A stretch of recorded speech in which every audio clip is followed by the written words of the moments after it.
A gorgeous Saturday afternoon here at Macaulay Stadium as the Wheaton Thunder, 18th ranked team in the nation, look to avenge their Week 1 loss as they take on the surging Augustana Vikings. Hello from up top, alongside Ross Johnston. I'm Aiden Kong, and Ross, a big shocker 2 weeks ago, Wheaton falling to an unranked UW Oshkosh squad at the time despite being ranked number 9 to begin the season. But even though the Thunder did lose, there are some positive things that we can take away going into tonight. Yeah, for sure. I mean, you can take positives away from any loss that a team goes through, especially in Week 1, long season ahead. But main positive is that the defense played very strong. They were very stout against the run, gave up a couple explosive plays against the pass, but overall a very great day from the defense. Obviously, offensively, got some things to work on, but you can build on that for sure. And a new quarterback, a new season for the Thunder. It's Mark Vercucci, the former Holy Cross standout, coming home near when he played at Wheaton North. Ross, what are your overall thoughts on Mark Vercucci? Yeah, I think Mark's a great player. I mean, he's got a strong arm. He's a good decision maker. Unfortunately, he was under pressure a lot Week 1 against Oshkosh. The Lions got to hold up a little bit better tonight overall. But, I mean, he's a good decision maker, strong arm, good kid.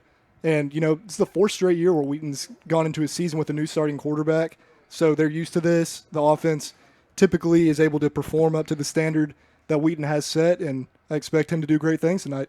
And just like the previous quarterbacks, Mark Vercucci has the luxury of playing with plenty of weapons, one of those being perhaps the best running back that has ever played for the Wheaton Thunder and perhaps the best running back in the country, Giovanni Weeks. Oh, yeah, and you can't say enough good things about Gio. I mean, he's got pretty much all the records he can get here at this point. It's his 4th year as the starter, and ever since he's been the starter, the offense pretty much ran through him at running back, but phenomenal player, can run guys over, can catch passes out of the backfield, can make guys miss. I mean, just what a friendly weapon for a quarterback to have in the backfield.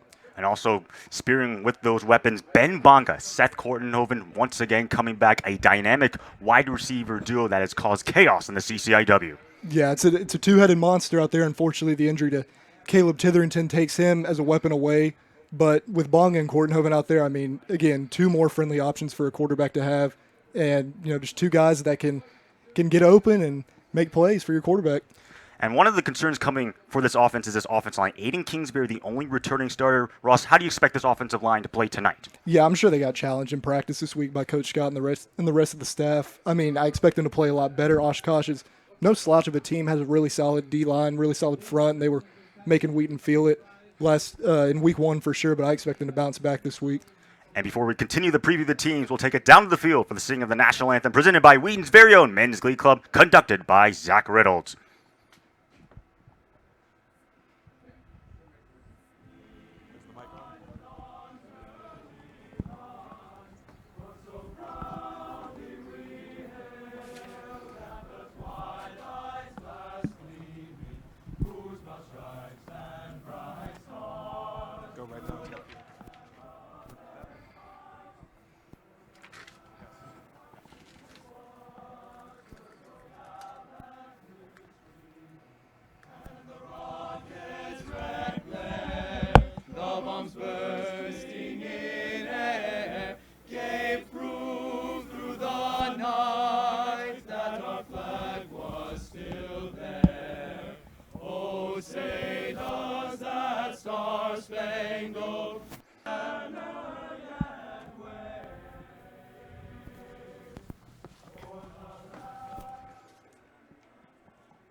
And Ross, you mentioned the Wheaton defense. They were really dominant. You talked about the 5 sacks. Also had two takeaways. Who are the standout players that we should be looking for on Wheaton's defense? Yeah, it all starts with the front with Isaac Parrish and Peter Johannick coming back and wreaking havoc up front. You know, Isaac played DN last year and has moved inside, and Peter's a phenomenal second-year starter now. Both great players up front. At the linebacker core, you got Johnny Eller and Caleb McClung in there, 2 returning starters as well that were 2 of the leading tacklers on this Thunder team last year, and just captains of the defense, for sure, great leaders out there. And then the secondary, you got 2 3-year starters at corner, and Max Wilson and Riley Schwartz. And obviously Max, a well-deserved preseason All-American team award, and Riley, one of the captains of this team. Actually the only guy with COVID eligibility that has come back to be on this Wheaton team. And then Chase Smith in the secondary too, his first year, fully being the starter, but he's a great great player, one of the smartest players on the field. So plenty of guys at each level, and they did a great job in week 1. Coin toss going on. We'll continue to preview the teams as the coin toss is going on for the Augustana Vikings, 8-3 last year. If you had to consider 2 big surprise teams, it probably were the North Park Vikings finishing with 5 wins for the first time since 1958, and then the Augustana Vikings qualifying for the Culver's Isthmus Bowl. Really, no one considered the Augustana Vikings to be this good last year, but what are the expectations going into this season? Yeah, I mean, I think they have a chance to have a great season. They got their quarterback, Cole Barwaj, back, and, I think the sky could potentially be the limit for them, obviously. And the last 2 years, I mean, Wheaton's probably an overall much more talented team, but Augustana's kept it close the past couple of years and, kept it close in Rock Island 2 years ago and down here at Wheaton last year. So they're probably feeling very confident coming into this game, and Coach Bell has probably told the team that all week, that we can hang with these guys. 14 returning starters for the Augustana Vikings. Statistically, they don't pop out as much, but what they do so well, limit the number of turnovers. Only 5 turnovers all of last season, tied for the fewest with Chapman. Also, 3rd best rushing offense, and they return Mike DeGioia as well as Josh Lemon, a breakout performance for him. Yeah, they both had great performances in week 1. I mean, the team ran over Wheaton last year. They ran for a ton of yards. I mean, those guys in the backfield, much like Gio Weeks, really helped that offense to go. And like you said, with the turnovers, Cole Bardwaj last year, only 2 interceptions the entire season. That's incredible. I don't care who you are, who you're playing against. To take care of the football like that and limit mistakes is a huge thing, and they're definitely going to have to do that tonight here at Wheaton. And while we have the chance, Augie's defense, how do you expect them to perform against Wheaton's offense?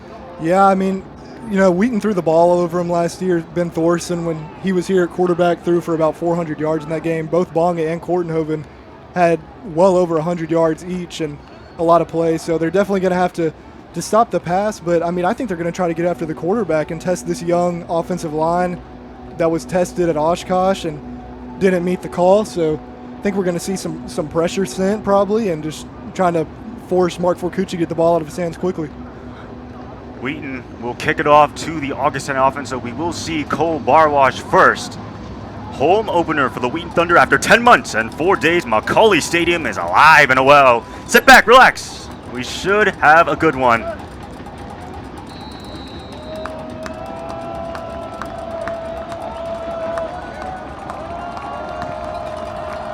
And let's roll from Macaulay Stadium.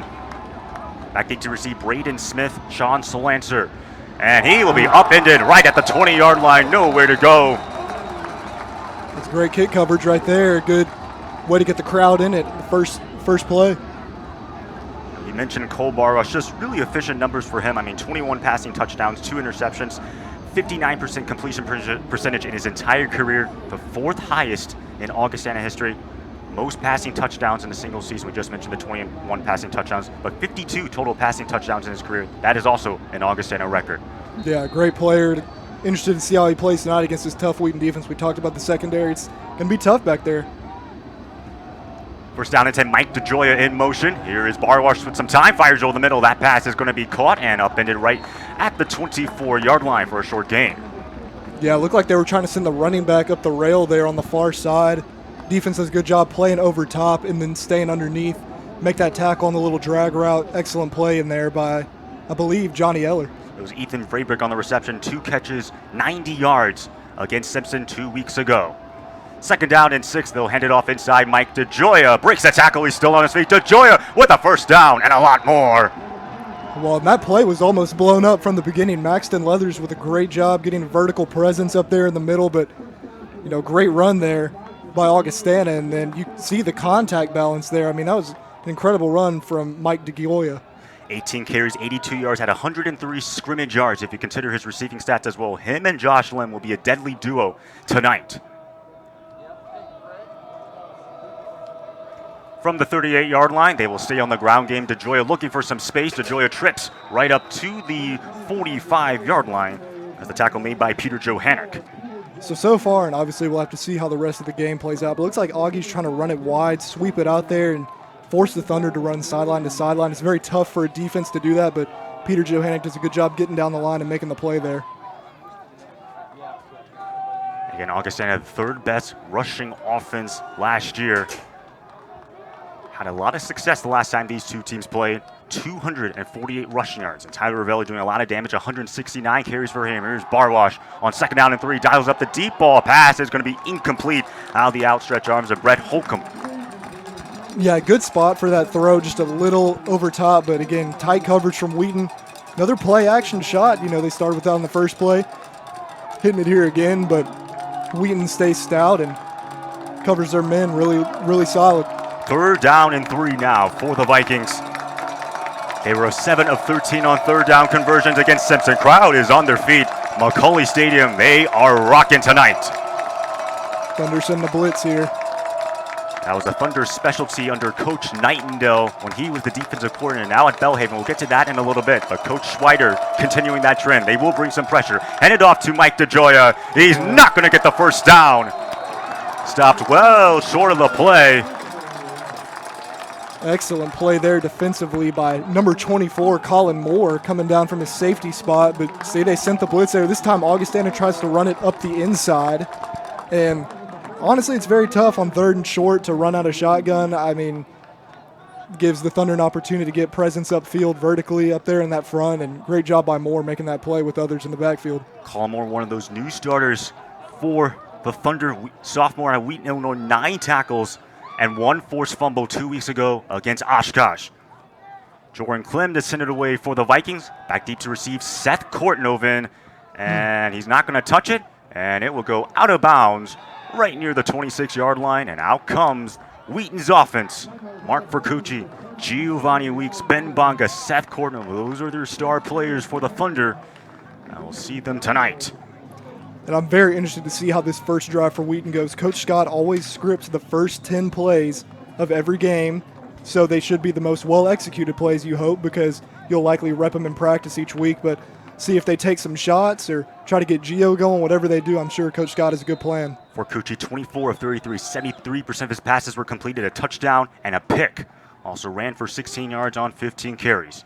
1st down and 10 from the 26. They will give it to Giovanni Weeks, and he will surge forward all the way up to the 31-yard line. That's a good sign right there. The line firing off and getting some good push up front. You can see at guard, actually, 2 new starters this week, and Sean Cisco at left and Cademan Carter at right guard. Great push from those guys on the opening play. Drew Chirundek, the center, and David Nussbaum, also 2 new starters. They started 2 weeks ago against Oshkosh. Still that same starting combination with some 2 differences. 2nd down and 5, still the first quarter. Stay on the ground game, Giovanni Weeks. And he will be dragged down, they'll say, at the 33-yard line, gain of 2. Yeah, good defense by Augie there. Wheaton bringing a man in motion. I believe that was Griffin Krupp coming in and slicing across, cracking the end. But Augie does a good job. Linebackers in front, just getting to Weeks. I mean, the key for him is you have to get multiple guys to the football, all 11 guys, and make sure he gets on the ground because he's such a hard guy to tackle one-on-one. Jack Surta, the senior out of Sugar Groves, Illinois, with a tackle. Had 5 tackles against Simpson 2 weeks ago. It's now 3rd down and 3. They'll empty out the backfield with Mark Vercucci. Giovanni Weeks in the slot. Here's Vercucci, 3-man rush. Given protection. Vercucci fires wide open on the play. It's Brett Peacock. Turns on the Jets. Brett Peacock dragged down inside the 30. Excellent protection there from the front. And you see what that does for a quarterback like Vercucci. Finds Peacock on that deep post coming wide open. I think Augustana just lost him with all those guys for Wheaton running deep. And excellent play call there. And Brett Peacock only appeared in 3 games last year. The sophomore out of Wayne, Illinois, 2 catches, 32 yards against Oshkosh. And you mentioned Caleb Titherington's injury. He was a valuable player. So Wheaton, they need other receivers other than Bong and Kortnoven to step up. Yeah, and Davis Reeves, one of those guys too, starting. But Peacock is more of that slot type receiver, so should see him a lot tonight. And again, another ground carry. It's going to be Giovanni Weeks. Another short gain to the 25-yard line. Had a chance there. He hit that hard. I believe just got tripped up. Looked like defensive lineman for Augie. I believe that was number 90 making that play. That'll be Ryan Gustafson, the junior, out of Cary, Illinois. Week 7 carries so far. 2nd down and 9. 10:10 left to go. Opening drive for the Thunder. And again, they'll stay on the ground game. Giovanni Weeks once again. And they'll be dragged down across the 25. Another short gain for the Thunder. I believe that was actually Deuce Scott on the carry. got in for Weeks there. Now Weeks coming back in, but good job by Augie again. It looks like Gustafson was in there again. Yep, you're right. It is Deuce Scott. Appearing to be that backup running back for the Thunder behind Giovanni Weeks. Didn't really see him in action against Oshkosh 2 weeks ago. 3rd down and 7, empty backfield. Seth Korthoven to the bottom of your screen. Here comes pressure, pass to the outside, and that's dropped. Giovanni Weeks probably would have had the 1st down. Now it's 4th down and 7. Interesting decision for Coach Scott. Bet Coach Scott goes for it here. Just tough one off the hands of Weeks in the flats. It was going to be a one-on-one opportunity after the catch, but played pretty well out there by Johnny Breeden on the coverage. See what Wheaton comes up with here. Wheaton chooses not to elect a 41-yard field goal. Instead, they're going for it on 4th down. 4th and 7, 9:28 left to go. Giovanni Weeks in the game. Davis Reese to the bottom of your screen. Here's Forcucci. Fires in traffic. That pass caught. And it's going to be a 1st down for the Thunder. It's Seth Korthoven moving the chains.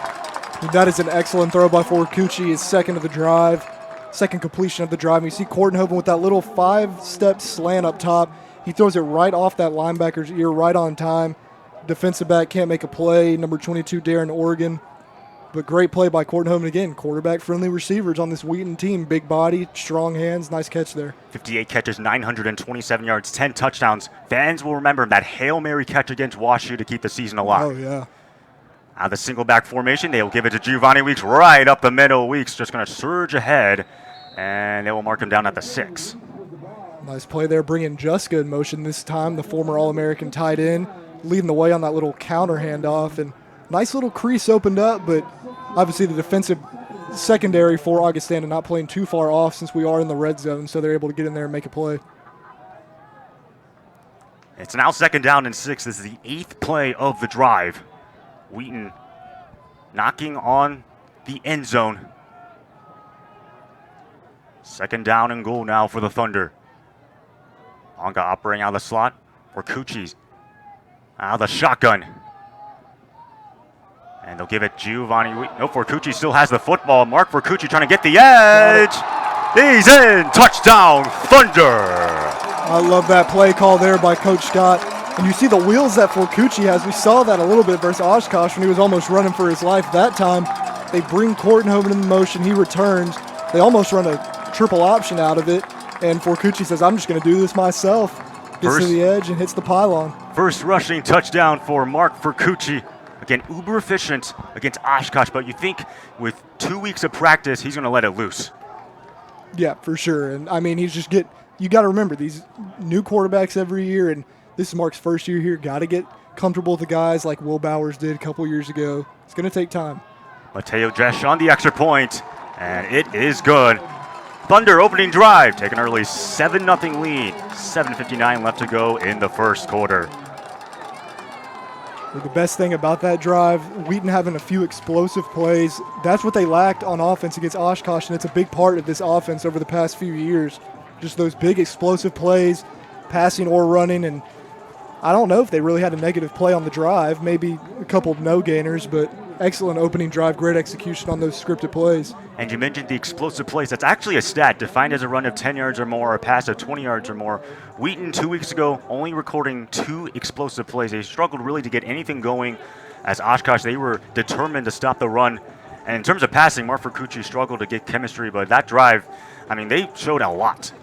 Yeah, they did. And the biggest question mark coming in this game again was the offensive line. On this whole team probably, and they did a phenomenal job on that drive, getting great presence, great push up front against that Augie front.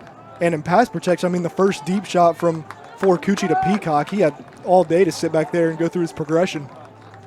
Thunder losing Paul Fay, Trevor Gabriel, the All-American Nick Beard, and Elijah Nett. Again, only returning Aiden Kingsbury, but they were able to maul past those Augustana defenders. A 9-play, 74-yard touchdown drive. Thunder up 7-0. And that wears down a defense for sure. I mean, obviously, Augustana getting rest right now. Coach is definitely talking things over there, kind of getting a feel for what Wheaton's coming out in. But if the Thunder defense can get a quick 3 and out here again, I mean, that Augustana defense is not going to have much time to rest. Caleb Mary to send this one away. And here come the Vikings on the return. Once again, nowhere to go. Absolutely pelted right at the 15-yard line. It's Caleb Coburn. Wow, what a hit right there. Yeah, that's an excellent play there by Coburn. And that's Braden Smith there on the return. He had about a 7-yard return last year against Wheaton and early in the game. And Wheaton's saying, nah, not tonight, Mr. Smith. Again, for the Vikings, 8-3 last year, qualifying for the Culver's Isthmus Bowl. It was actually their first winning season since 2019 when they finished 6-4. Their first 8-win season since 2005. That was also the last year they made the NCAA playoffs. Again, 14 returning starters. Augustana likes what they have in their roster. Yeah, for sure. They've let these guys develop for a long time, too. And they'll hand it off on the ground game. Mike DeGioia going to get right up to the 24-yard line. Cloud of Thunders there to bring them down. Good push again up front by Augie and DeGioia. Just lowering that head and working hard to fight for a few yards there. It looks like they're trying to get the ball into their running backs' hands early. They've got, like you said, that duo. They ran for about 184 yards in their opener against Simpson, so definitely a key part of their offense. DeGioia 638 yards on 117 carries last year, second on the team. Trailing Tyler Ravelli, pass to the outside, and that's going to be caught, slipping a tackle and getting the first down and a lot more. Finally pushed out of bounds. It's Braden Smith on the reception. Yeah, I like that. Nice little RPO, easy screen completion. Good blocks out there on the perimeter, and Smith does a good job just getting vertical. Don't try to dance too much, just get up the field, and Wheaton having to try to chase him down on that sideline, but a very positive play there for Augustana. And one of the players the Vikings had to replace, Bobby Insera, 41 catches, 425 yards, and 4 touchdowns, tied with the most with Jake Miller for Augie. An incredible season, rather career for Insera. Third most receiving yards all time for him. Here's Barwash once again going to dial up that deep ball downfield. Pass is going to be incomplete though. So there we see Augie open things up and go empty that time. Actually, they run a little slot fade up top. And Chase Smith, we talked about, one of the smartest guys on this Wheaton defense back there at safety, just right on top of it. Makes it a tough throw and running just step for step with the Augustana receiver. I believe that was Sean Schlanzer.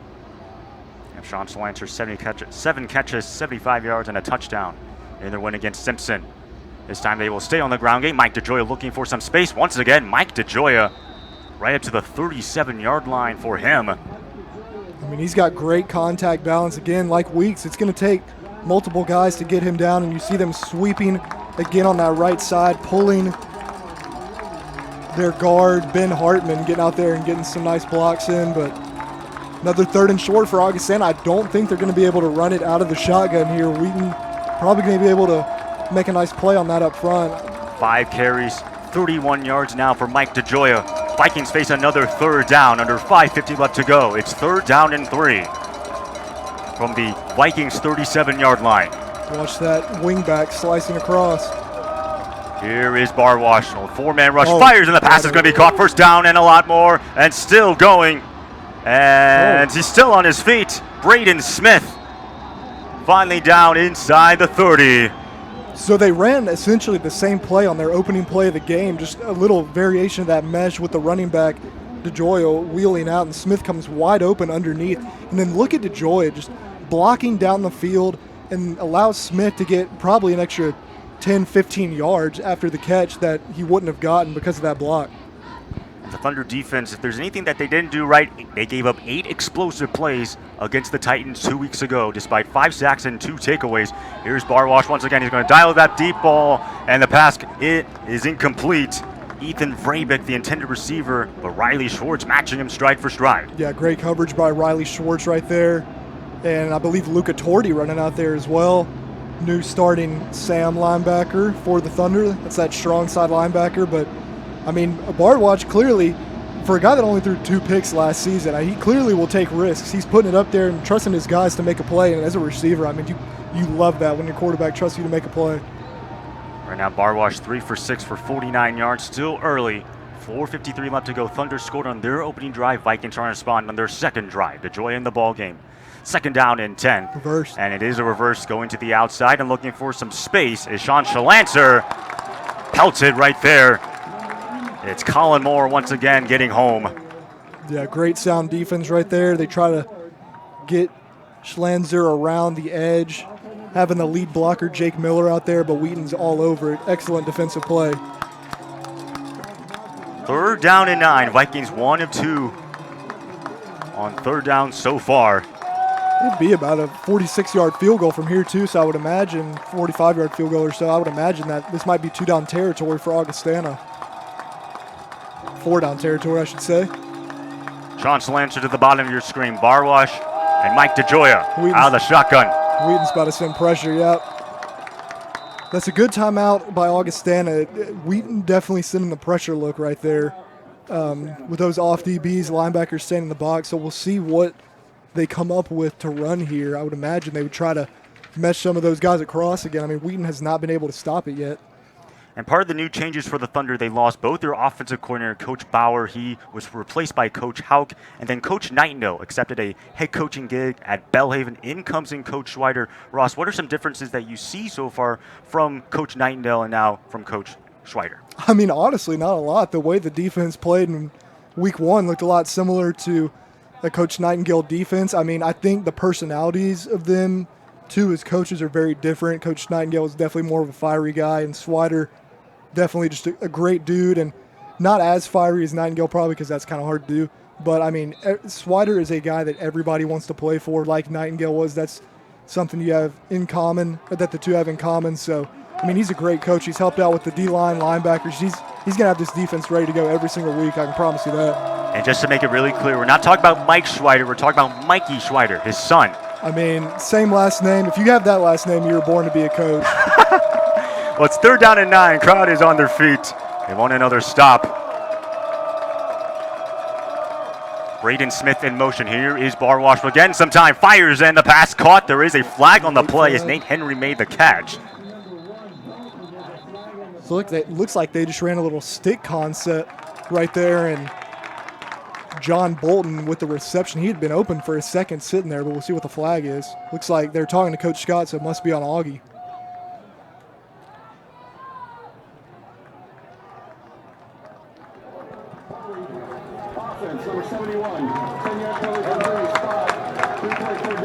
And it's against the left tackle, Jacob North, so the Vikings are going to have to move backwards.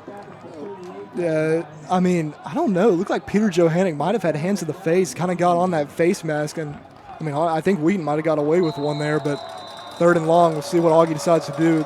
So it backs him up 3rd down and 19 from the Thunder 38-yard line, and now Coach Scott will call a timeout. Yep.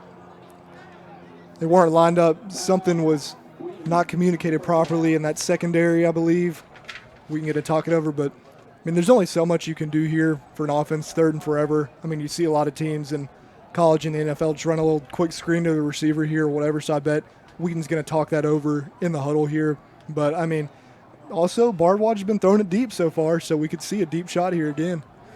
And we just talked about the Thunder offensive line, 1 returning starter. For the Vikings, they do return Kane Johnson, 2-time second-team All-CCIW, and Jacob North. But 3 new guys, Ben Hartman, the left guard, the center Jimmy Zickes, and then right guard Zach Michaels. How do you expect them to perform in this ballgame? Yeah, I mean, I think they've done a pretty decent job so far. I mean, they're going to be tested. Wheaton's got a strong front line with Leathers, Johannick, Parrish, and Rex Kroger in there. But, I mean, I think they've done a good job so far. They must be athletic linemen because Augie has tried to sweep the ball outside a lot and pull those guards around. But they've kept Bardwaj clean as well, so doing a pretty good job so far. Again, 3rd down and 19. Sean Schlanzer to the bottom of your screen. DeGioia, who has essentially played every snap, still in the ball game. Getting a new play here from the sideline. Here is Barwash. Only a 3-man rush. Steps up, passes underneath, but it is dropped by Sean Schlanzer. Yeah, pretty good play. I think they honestly were trying to get some yards and potentially get into field goal range. They just clear out that top side, the trip side with a few verticals, and just bring Sean Schlanzer underneath on the drag route and just couldn't hold on. But definitely just a play right there where you're just trying to get closer to field goal range or to run the 4th down play. And because of that drop, likely not going to go for it on 4th down, given it's 4th and 19, and we'll see Joran Clem to boot it away. He's their kicker and their punter He replaces Sidney Maroon as the kicker. And back deep to receive. Seth Korthoven signaling for the fair catch. Makes it out of bounds, and that's where the Thunder offense will start inside their own 15. Good job by the Thunder defense there, holding strong, and obviously, again, that potentially questionable flag thrown there on Augie kind of ended their drive, pretty much putting them in 3rd and long and 4th and long. But, I mean, good drive by Augustana, just got to be a little smarter, I guess. I don't know. I mean, I thought that was a pretty clean play on Augie's side, but, I mean, Thunder bend but not break, and sometimes you just got to live with that. And now Mark Percucci back in the ball game along with Giovanni Weeks. Had a chance to talk to Coach Agati, and he emphasized, hey, we got to get Giovanni Weeks going. And they'll give it to Giovanni Weeks. A swarm of Augie defenders there to meet him right at the line of scrimmage. Great defense again up front. D-line getting some presence in there, coming off the edge as well. I mean, that's just a good job of gang tackling. You got to get guys to the football with Weeks. 6 carries, 10 yards so far for Giovanni Weeks. It's now 2nd down, and they'll give him 1 yard, so 2nd and 9. Clock dipped under 3:10 to go. Here's Forcucci, 4-step drops. Has some time for Forcucci trying to dodge away from the pressure. He goes down. Excellent play in there by big number 94, Hugh Keeney. And Wheaton was trying to go deep, set up the vertical shot, and you see Keeney just working against Cademan Carter there, and Forcucci has to step up and try to get out because of some pressure on that side, and Keeney just right there to make the play.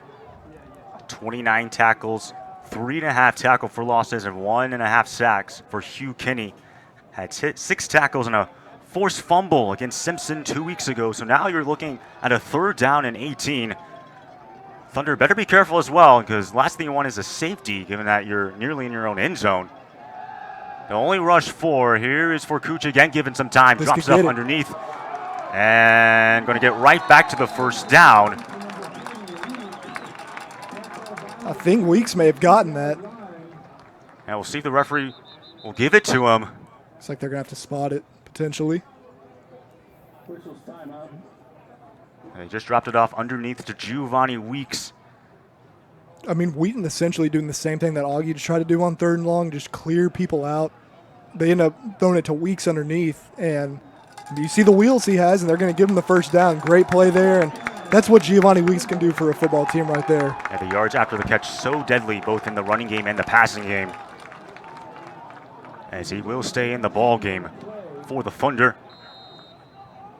Much better protection again that time from Wheaton after giving up a sack. They do a good job allowing Forcucci to go through his progression. That's the most important thing for a quarterback. So far, Forcucci only 1 incompletion. Does have that rushing touchdown on the opening drive. Play clock dipping right now at 5. And they'll once again give it to Giovanni Weeks. Weeks along the shoulder. Look at that run from Weeks. There you go. Finally getting some space. Augie's, I mean, clearly they're focused on him, obviously, but good push on the left side. Look at Aiden Kingsbury going to work. And nice tackle right there by Braden Houchin at corner. I mean, you usually want to leave corners unblocked for that reason. Make them tackle, and Wheaton does that there, but Houchin just makes a great play. So it's now 2nd down and 3. Once again, trying to get Giovanni Weeks going. Could see some play action to the field here potentially. Was held to 59 yards on 17 carries. Reverse. And indeed it is a reverse, and here comes Brett Peacock on the end around. Immediately upended though. That is a fantastic play. Running him down there by Augustana. It looks like that was Toby Split flying downhill making that play, and Augustana staying disciplined. They did the reverse. Coach Scott saying we're going to do the same thing, try to do a little bit better, and Augie just makes a good play there defensively. Yeah, 2 tackles against Simpson, playing in his 18th career game. 45 career tackles for him. It's now 3rd down and 3. Thunder 2 of 3 on 3rd down conversions. Overloading that far side of the formation. Now Wojtaszek coming across. 8 of 16 last 2 weeks ago. And they'll stay on the ground game. And it's going to be I think he got it. Great job by Weeks driving his legs there. It was very close. Right, never mind, that was Deuce Scott rather. Great run by Scott, lowering his shoulder into Dylan Burton there, who stood him up in the hole. but that extra leg drive giving Scott the first down. Yep, it is a new change. New set of downs for the Thunder. We're starting to see Deuce Scott a little bit more and actually getting some carries. About a 4-second differential between shot clock and game clock. Here is Forcucci again, given some time. Fires for Seth Kortnoven. Is it caught? Nope, incomplete, says the far right judge. Man, what a throw there by Mark Forcucci. I mean, that's a long throw to make. I mean, he doesn't even step into the throw, kind of hits it off his back foot, and Kortnoven, can't tell if he dropped. He caught it for sure, it just couldn't keep the feet in bounds. It looks like you probably wishing you had replay there in live time, but excellent throw by Forcucci. Because that pass was incomplete, Thunder are going to have to run a play. 6 seconds left to go before the end of the first quarter.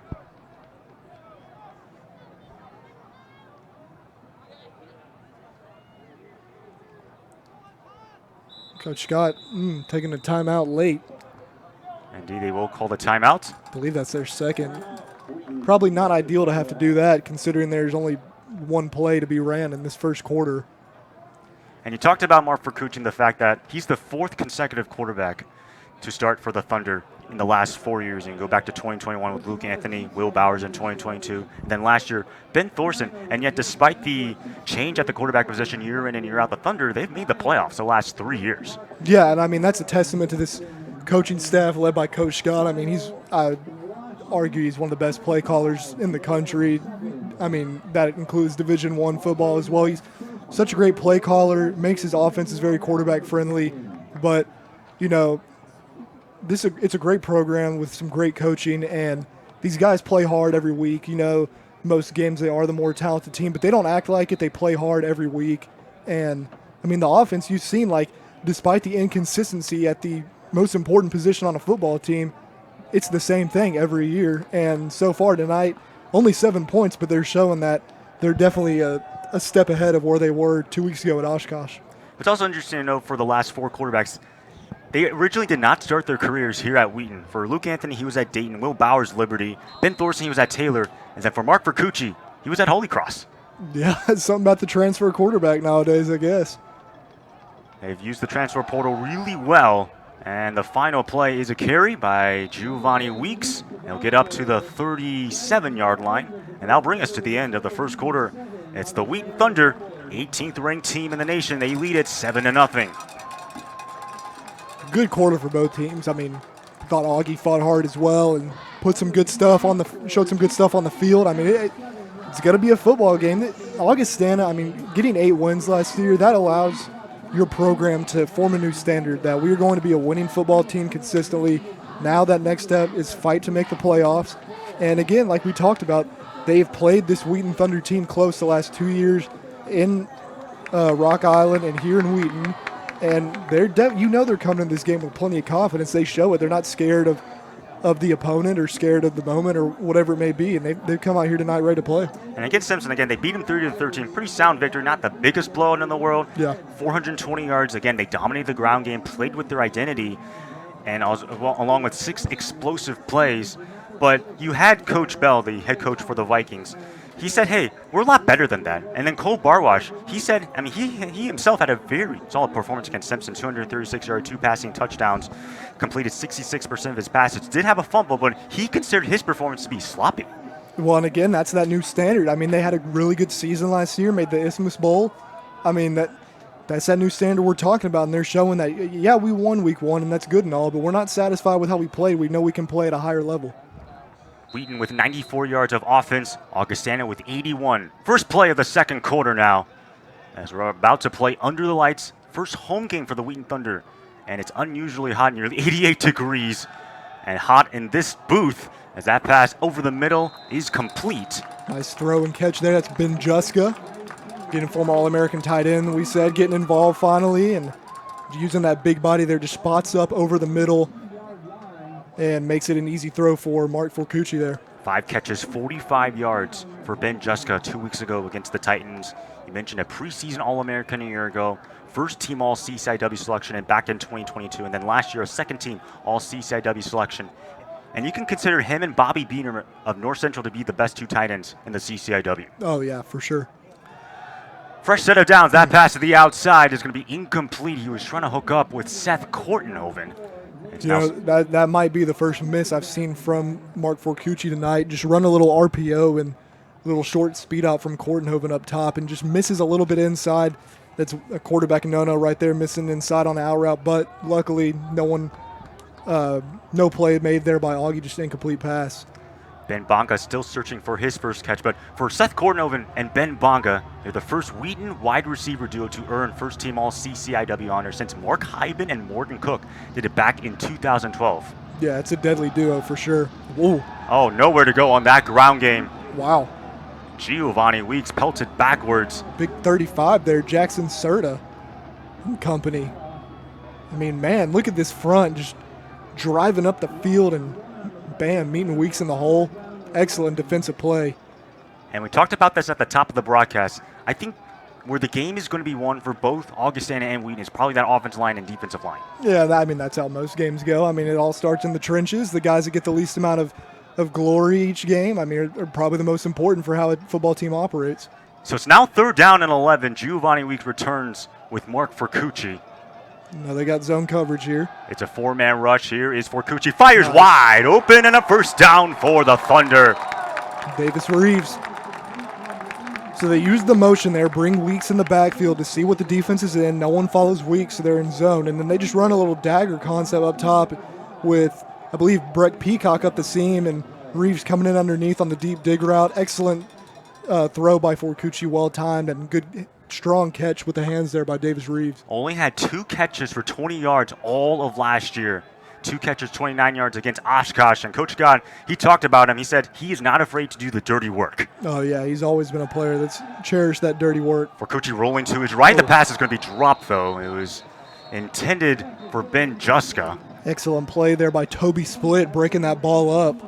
As looked like a little low, maybe a touch behind Juska, but I don't know if he knew somebody was right on him, and Split with an excellent finish through his hands there, jar that ball incomplete. And for the Vikings, also statistically on defense, they don't necessarily pop out. Last year, very solid scoring defense, 24 points per game, but what they really did well was take away the football. They had 23 takeaways, second in the CCIW last year.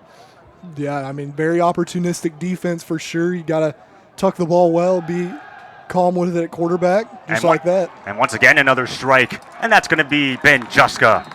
Right at the first down sticks. We'll see if they give it to him. That was Bonga, actually. Oh, yeah, you're right. Ben Bonga, his first grab of the ball game. Coach Scott getting the offense to hurry up, but a little curl flat concept here at the bottom, and Bonga just comes wide open. So they don't give him the first down. It's 3rd down and 1, and they'll give it to Giovanni Weeks. How about that one? Mark Forcucci was a lead blocker. The ball does come out. I believe they're going to rule him down, and they will give him the first down. Well, you see Weeks, those ends collapsing on him, and just says, I'm going to do my own thing with it. I believe that was Luke Willis and Ruckus Hunkins, the 2 outside linebackers, and Weeks just makes something happen himself. And how about Forcucci with a nice little block there? Wheaton running no huddle, and now a timeout. There's also a flag on the play from the far side. And you saw Augustana, they were trying to rush to the line. They were not set. Might have had too many men on the field, I can't tell. Or did they already call timeout? Well, again, there's a flag all the way near the 10. The referees are discussing. I'm not sure if you're right, if they called a timeout or not. Wheaton getting some water here. That's good. Ref's telling him to come back. I don't know what else that flag would be other than too many men on the field, but I didn't really see any extra men. And I would highly doubt from the guy who threw the flag that it would be some sort of flag on the offense unless he saw some sort of illegal shift. It's definitely on Augie. It's back at the 10-yard line on the Augie sideline, but just don't know what it is. Looks like they're still conversing about it. Yeah, the referee's still discussing what exactly this infraction is.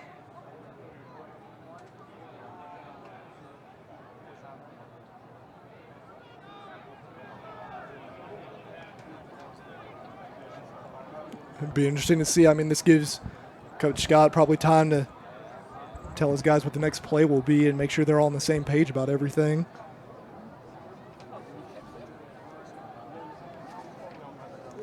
How about that too? Legal substitution. I was going to say, though, how about that block from Mark Forcucci, that last play? I mean, obviously, as a coach, you don't want to see your quarterback throwing his body into somebody else if he doesn't have to, but it just shows how tough of a guy he is. And, I mean, that's a big gain of respect. If he probably already has a ton of respect, but it's a big gain of respect from teammates right there, seeing their quarterback, again, the most important player on the field, throwing his body around, lead blocking. It kind of reminds you of Will Levis. Just want to put his body on the line, maybe sometimes a bit too much. Let's not talk about the Titans, please. Don't worry, we won't. Although they're still searching for their first win. Here's the pass for the end zone. Woo! It's caught. Touchdown. Seth Kortenhoven. Welcome back, baby. What a throw. Mark Forcucci has come to play tonight. He's finally got some protection right up the seam there to Kortenhoven.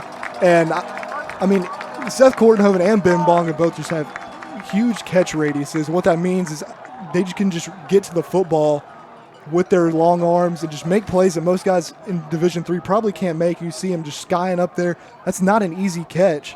And just what a grab there. For Kortenhoven, a first-team All-CCIW selection. Again, he was originally at Coastal Carolina 2 seasons ago. Also named the CCIW First-Year Student Athlete of the Year. As that extra point is good. Again, the dynamic duo, Ben Bonga, Seth Kortenhoven, Mark Forcucci, plenty of toys to play with. Yeah, and look at this. They just run a vertical concept, 3 verts on that right side.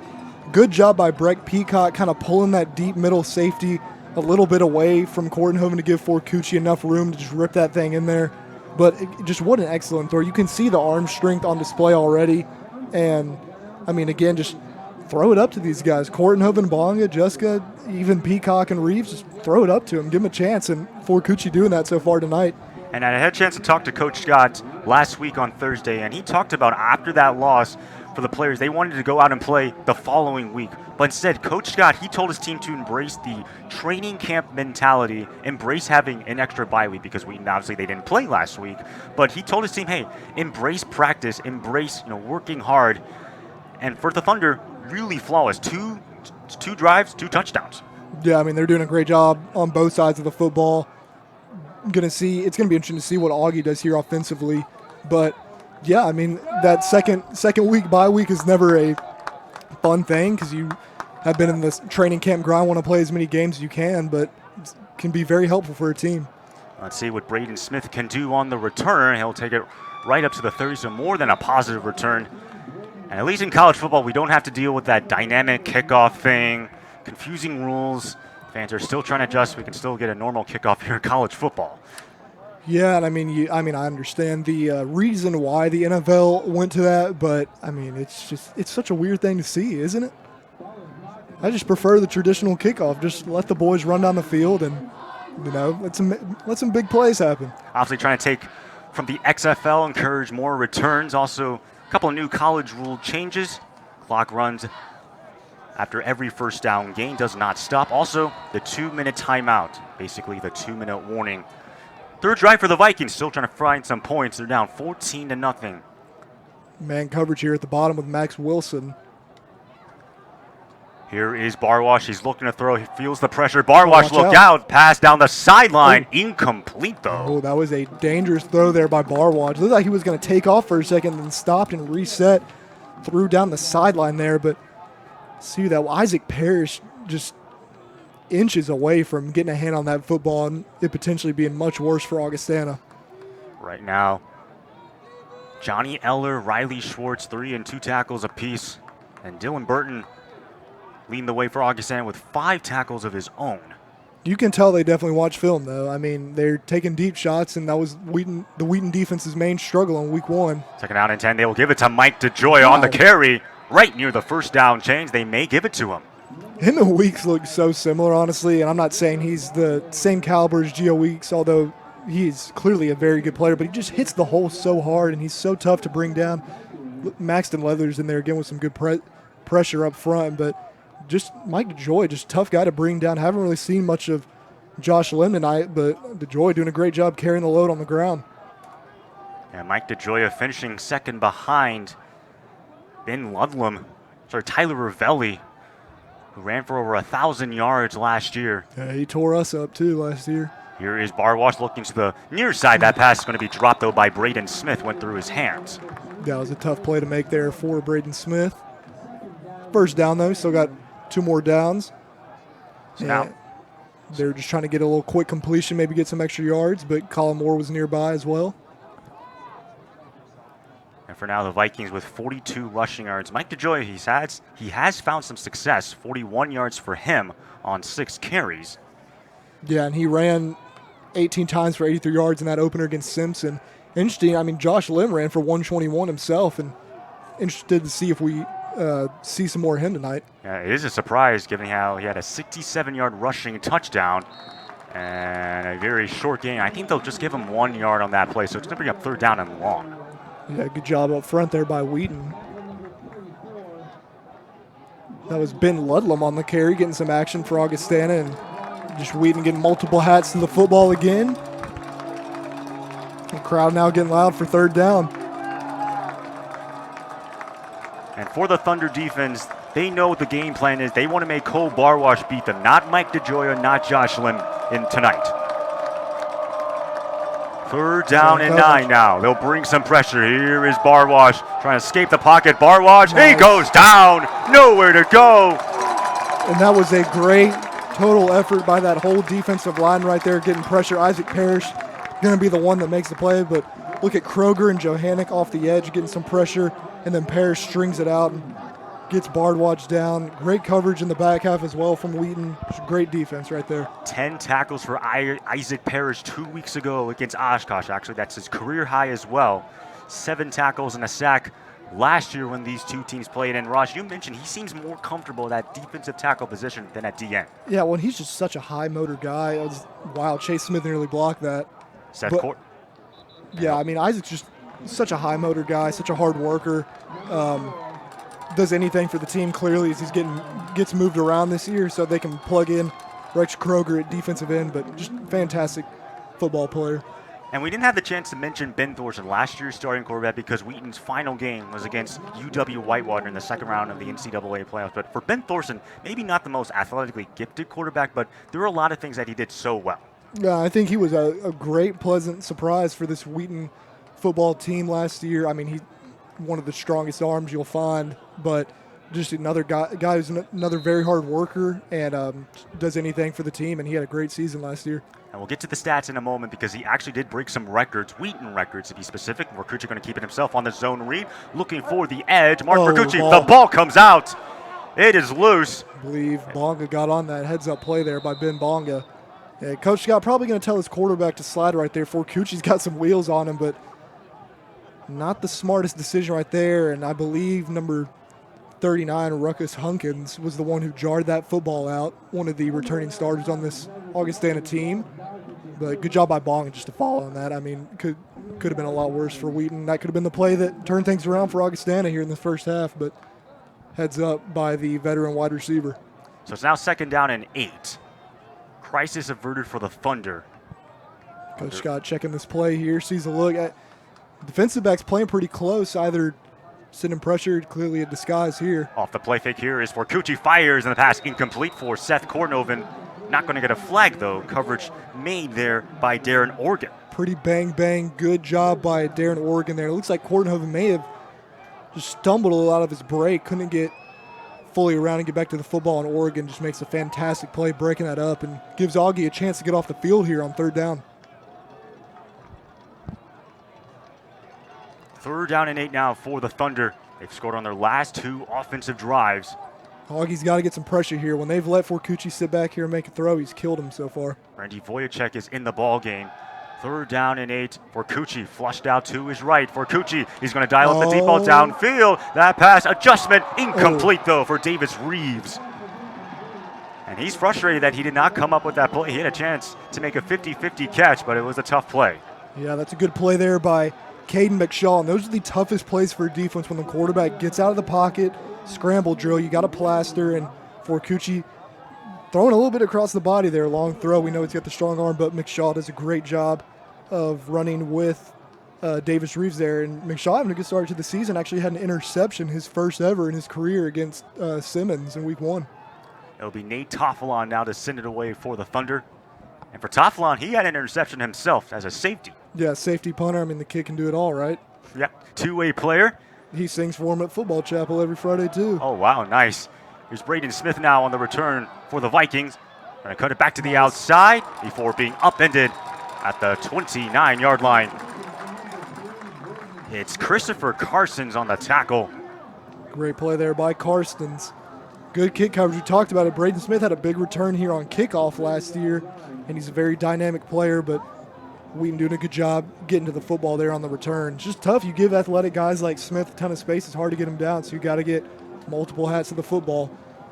And while we have a moment going back to Ben Thorson, finishing with 3,289 passing yards, most passing yards in a single season. That actually broke Keith Bishop's record of 3,267, also with 36 passing touchdowns, also a single season school record most, as he broke Luke Anthony's record of 35 set back in 2019. Wow. They'll hand it off right up the middle. Mike DeGioia right up to the 35-yard line. As the tackle made by Caleb Ben Ludlam on the carry, excuse me. Good push up front. Augie needs more of those positive first down plays, and McClung just a little late on the squeeze there on the edge coming from his linebacker spot, but does a good job getting Ludlam to the ground. But this is what you want from Augustana on these first downs. You've got to get at least 4 yards on first down. Just set the tone for the drive off the right way. Under 8 minutes now left to go. 2nd down and 5. Brett Holcomb in motion. Here's Barwash going to dump it off underneath. That pass was low. They're going to say incomplete. It touched the ground. Hit the deck. Intended for Ben Ludlam on that play. Yeah, try to make a nice grab there, did Ludlam, but just hit the dirt, I believe, and they were trying to swing him out. I mean, they're getting this Wheaton defense to run all over the field. Wheaton's just been able to so far and do a great job and bring up another 3rd down, and it looks like it's about 3rd and 5 right here. Vikings, they have struggled on 3rd down conversion so far, 1 of 4. Team superfan Teddy Webster getting the crowd hype right now. Love it. Vikings operating out of 11 personnel, 1 running back, 1 tight end. 3rd down and 5. Here's Barwash, throws behind Braden Smith. That pass falls incomplete, and it's 4th down. Pass had some heat on, and just like you said, a little behind. Braden Smith there, tough catch to make. When you're coming across the middle, ball's behind, and it's that hot coming through, just a tough play to make. But again, Wheaton just passing stuff off. I mean, they motion out the tight end right there, Brett Holcomb, and send him on a little wheel, but Wheaton just passing things off in zone coverage and doing a great job just controlling their individual areas. So now 4th down and 5. Vikings going to send this one away with Jordan Clem. This could be a dangerous spot for Augustana. Seth Kortenhoven, and dynamic kick returner and punt returner with a lot of space in front of him. Average 131 all-purpose yards. Good coverage Per game, as Seth Kortenhoven will call for the fair catch. Great boot there by Clem as well. And now Wheaton's offense coming back onto the field for Mark Vercucci, 7 of 13, a $127, 1 passing touchdown. Does have that rushing touchdown, but didn't nearly cough it off on their last drive. Yeah, got to be more careful running the football, but I like it. He's a competitor, clearly. He isn't afraid to throw his body around, and sometimes you just got to say, hey, you're our quarterback. We need you to just tone it down a little bit. You know, we need you for the whole season. We don't need you trying to run dudes over like we just saw last drive and almost cost Wheaton. So just got to tone it down a little bit, but he's playing a fantastic game tonight. From the 21-yard line, Vercucci out to his right. That pass is going to be caught in stride. And surging forward right near for a 1st down. It's Griffin Kropp, a sophomore out of Nashville, Tennessee, making the play. That little RPO there, get the tight end underneath. Great blocking. Good job by Bonga picking up most dangerous there, who is coming out matched on the tight end. Instead of taking the guy on him, he takes the most dangerous guy who's the biggest threat to make the play, and that helps Griffin Kropp get a much better gain. First catch of his collegiate career was a touchdown against Carthage. Again, Vercucci feeling pressured. He's going to try to take off and run, gets back. Oh, no. And they said he stepped out about the 26. Oh, yeah, they did. Might have lost him a few yards there. Couldn't really tell in real time. See if we can see on the replay here, but trying to make a play. Can't really tell. The ref saw it, though, so now what would have been probably a 3rd and 1, had thrown the ball away, is now, unfortunately, about a 3rd and 6. Yep, 3rd and 6 indeed for the Thunder. Pressure. It will bring pressure. That pass is going to be caught right at the catch. sticks. Or about a yard shy of the first down is Brett Peacock. Oh, they're moving the chains. Oh, yeah, they will give him the first Yeah, down. Augie sent him pressure finally on a 3rd down, but Wheaton actually blocks it up really well, and Forcucci knows there's pressure. That was a very tight window throw. Peacock's got to make the tough catch as well. Great football there by Wheaton offensively. So Wheaton continues to move the chains. Giovanni Weeks 28 yards on 9 carries.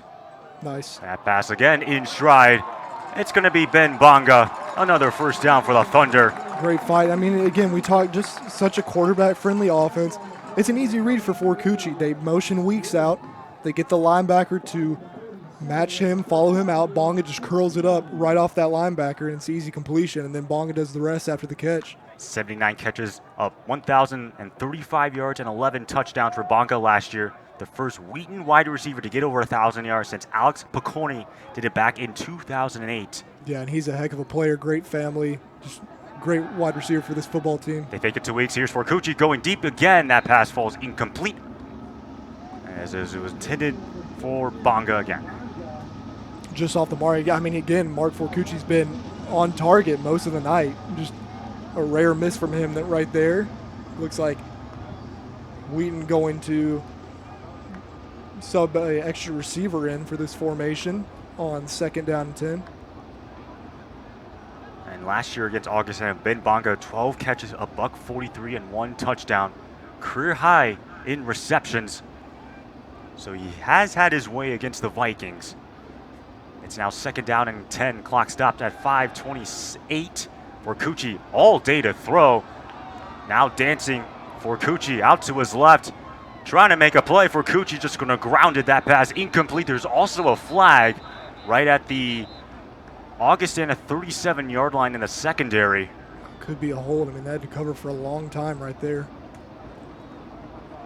I thought it was great defense, honestly, from Augustana, just sticking with the play for that long. And great job by number 50, Dylan Burton. Eventually, I mean, it looked like Forcucci had plenty of room to run, and Burton takes off at the quarterback, gets him to throw the football, but I believe we got something on Augie here. Before the pass is thrown, holding defense number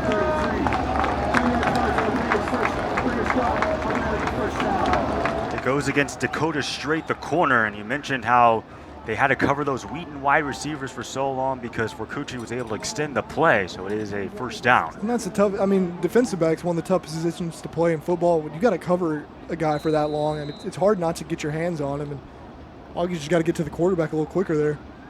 So first down and 10. That pass again is caught right at the sticks. A little rip there to Bonga. Yep, Set up 2nd and short. So it's Ben Bonga getting involved, had that touchdown grab against Oshkosh 2 weeks ago. And I bet Coach Scott made it a priority to get Ben Bonga, get chemistry as well with Seth Cordnoven. Yes, definitely. Someone jumped up front for Augie. I don't know if they're going to call it on, though, because the Wheaton lineman moved as well. See who the infraction is against. I mean, it should be on Augie no matter what. If he caused the lineman to jump. Wow. Thought they nearly got Hugh Keeney to jump off sides there. Instead, take that false start. Instead, it's against the left guard, Camden Carter, who's making his first career start.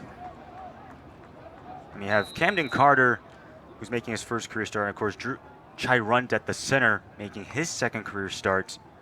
Sean Sisko in for his 10th game. David Nussbaum making his 7th career start. So relatively a young offensive line for the Thunder. Yeah, and they played a lot better tonight so far than in the week 1 game. 2nd down and 6, 4:49 left to go.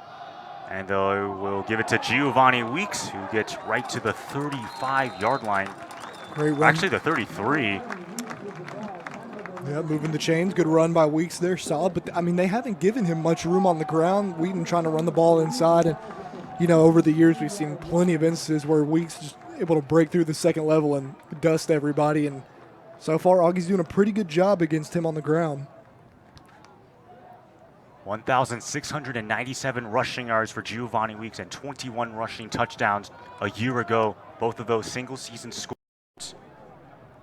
Also good enough to be second in the CCIW and second in Division III, only trailing Joe Sacco of North Central, who had 1,818. Here is Forcucci. He feels pressure. Forcucci able to keep the play alive, but it's shut down immediately by Luke Willis all the way back at midfield. Yeah, they got immediate pressure that time. Look at that nice spin move by Keeney up front. Just ends folding around as well, getting to the quarterback. Wheaton was trying to set up the deep shot there. I mean, they are in shot territory, or they were. But great play there by Luke Willis getting Forcucci to the ground.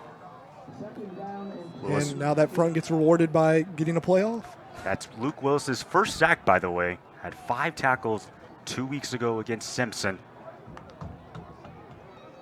So now sets them back up 2nd and 26. Not sure what you can call here on 2nd down and long, but I'm assuming you want to try to get half, make it 3rd down. Try to make it 3rd and manageable. We got a screen here. Yeah, there will be a screen with Giovanni Weeks. Look at him turn off the Jets. Giovanni Weeks, he's got a 1st down and a lot more. Weeks still going, shrugs his way down all the way inside the 25. Well, again, why try to make it 3rd and manageable when you got Giovanni Weeks back there? I mean, just get the 1st down. You got Weeks. It's easy enough, right? Yeah. Good job by the line getting out there, but I mean, ultimately Weeks just making that happen himself and reversing field, making an excellent play. I mean, look, some of them don't even want to tackle him. And for Giovanni Weeks, he himself accounted for 50 explosive plays last year. That's pretty impressive for a running back. Yeah, very impressive. Here's Forcucci. He throws underneath. That pass is going to be caught and still going inside the 10 and all the way down to the 5-yard line. It's Davis Reeves once again. Great effort by Davis Reeves there, turning on the Jets. Got a little whip route and working off that linebacker right there. And good ball placement by Forcucci, and Reeves just fighting down, getting close to the end zone there. So now you have 1st down and goal from the 5-yard line. I mean, how uber efficient the Thunder have been trying to punch it in on their 3rd consecutive drive. Here's Forcucci, throws it underneath again. Ben Juska lowers the shoulder. He's in. Touchdown, Thunder. And Ross, that got you fired up. Yeah, I mean, Ben Juska, that's not a guy you want to tackle, and lowers the shoulder right there at the end zone. They brought Drew Scott into the game. They motioned him out to the field and then come back and throw it into the boundary. Get a nice block outside there. I believe that was Kortenhoven up there. And again, just you don't want to meet Ben Juska head on. He only had 3 receiving touchdowns all of last year. But there's, even though if you look at it, maybe you're like, oh, why is he a 1st team all CCIW selection? Why was he a preseason All-American? But there's other little things that Ben Juska does so well that make you appreciate him. Oh, his impact goes far beyond the stats he puts up as a pass catcher. I mean, he's excellent blocker. Just, once he gets his hands on you, there's only so much you can do. Sticks his face in there. And then, too, I mean, as a pass catcher, there's not many tight ends that can get the yards after the catch that he can. And he's got the speed. He's quicker than you think. He's stronger than you think. I mean, he's just a well-rounded tight end for sure. And if we talk about the D3Football.com poll, obviously Wheaton was ranked number 9 to begin the season. And for Wheaton, since 2003, when the first D3Football.com poll was released, Wheaton has been ranked 234 times. They're tied for 4th with UW Whitewater for that much. Obviously, Mount Union, they've been ranked 258 times in the poll. Mary Hardin Baylor follows at 2nd place, 254 times. Linfield at 242. And then North Central, they're 6th, 214 times. St. John, Hardin Simmons, Delaware Valley, John Hopkins. But that's pretty impressive company for a program that's been so consistent for almost 20 years. Yeah, you said it speaks to the consistency of the program. And Coach Scott's taken right off where Coach Schweider left him. Since 2021, the Thunder have obviously made the playoffs every year that Coach Scott's been the head coach. But I promise you one thing, he will look at those rankings every week and tell his team that they don't mean a single thing, and will challenge them based off of that rank. Because the easy temptation, and this happens to everybody, it's just natural, is you see the ranking every week, top 25, whatever, and you're like, oh, we're going to win this game just because of that. That's the easy temptation. Doesn't mean anything. You saw Oshkosh, they were unranked coming into the season. They beat Wheaton, they beat Linfield, and now they're, I believe, top 15. So, I mean, that ranking is awesome. It speaks to the consistency of the program, but I promise you the last thing Coach Scott and this coaching staff wants is their players focusing on that. And also a new rule for the NCAA, I guess specifically for Division III, is the fact that there are more Pool C bids, 12 to be exact. And so you think if Wheaton, they finish 9-1, 8-2, they have a good chance. Not saying they're guaranteed to make the playoffs, but you think that they have a good chance of getting back into the playoffs for 5 consecutive seasons, 4th straight under Coach Scott. Yeah, for sure. Here's Barwash underneath. That pass over the middle is going to be hauled in right at the 31-yard line, as it was John Bolton on the reception. Nice little play there again. Make it cut the distance in half, make it 2nd and 5. But yeah, like you said, Wheaton 2 years ago actually lost the first game to Trinity on the road. Lost to North Central as well, was 8-2, actually made the playoffs still and hosted a game. So no need to panic for this team and this fan base. And that pass falls incomplete, and that will take us to the 2-minute timeout. And just to make it really, really clear to the NCAA, we are calling it the 2-minute timeout, not the 2-minute warning, even though both terms technically mean the same thing. So hopefully we will not receive any emails the following day. But still, 1:59 left to go. Vikings have the football at their own 30-yard line. I'm assuming you have to get points on this drive. Yeah, you really do to stay. I mean, you think about it, football is a game of momentum. And momentum can completely flip a game around. Augie gets the ball to start the game, right? They started with the ball first, am I right? Yep, they started with the ball first. If they don't get points here, if they don't get a first down here at least, if they don't get points, Wheaton could potentially score again before half, and Wheaton gets the ball coming out of the half, so you're already playing from behind down 21-0. You have to find a way to get in the end zone on this drive. Otherwise, it might honestly just be too big of a hole and just probably won't have enough time to get back in this game. But the coaches know that, the players know that. The one thing you don't want to see is someone try to be a hero and make something crazy happen, but they've had some good looks in that offensively. We got to just trust the quarterback, trust Cole Bardwaj, and see if he can lead the team down the field. Yeah, for Barwash, only completing 31% of his passes. He's 4 of 13 for 54 yards. Meanwhile, for the Thunder, Johnny Eller leading the way with 4 tackles, and then Peter Johannek with 3. So it's 3rd down and 5 from the 30. First of all, you got to pick up this 3rd down if you're going to keep this drive alive. Otherwise, the Thunder can potentially start thinking about double dipping and getting 2 scores. It's like Bardwaj checking the play. He probably got 2 in that timeout. Check the play to the second one. Here comes pressure. Barwash hit as he released it. Passes downfield and caught. First down all the way into Thunder territory. Biggest play of the night for Augustana. Braden Smith coming up with a huge reception. Excellent throw from Bardwaj. Knew he was about to get hit. Smith gets the step on that slot fade. Beating Tofflon deep there. Excellent throw. And how about that? Again, he checks the play at the line. He definitely got 2 in the huddle in that 2-minute timeout.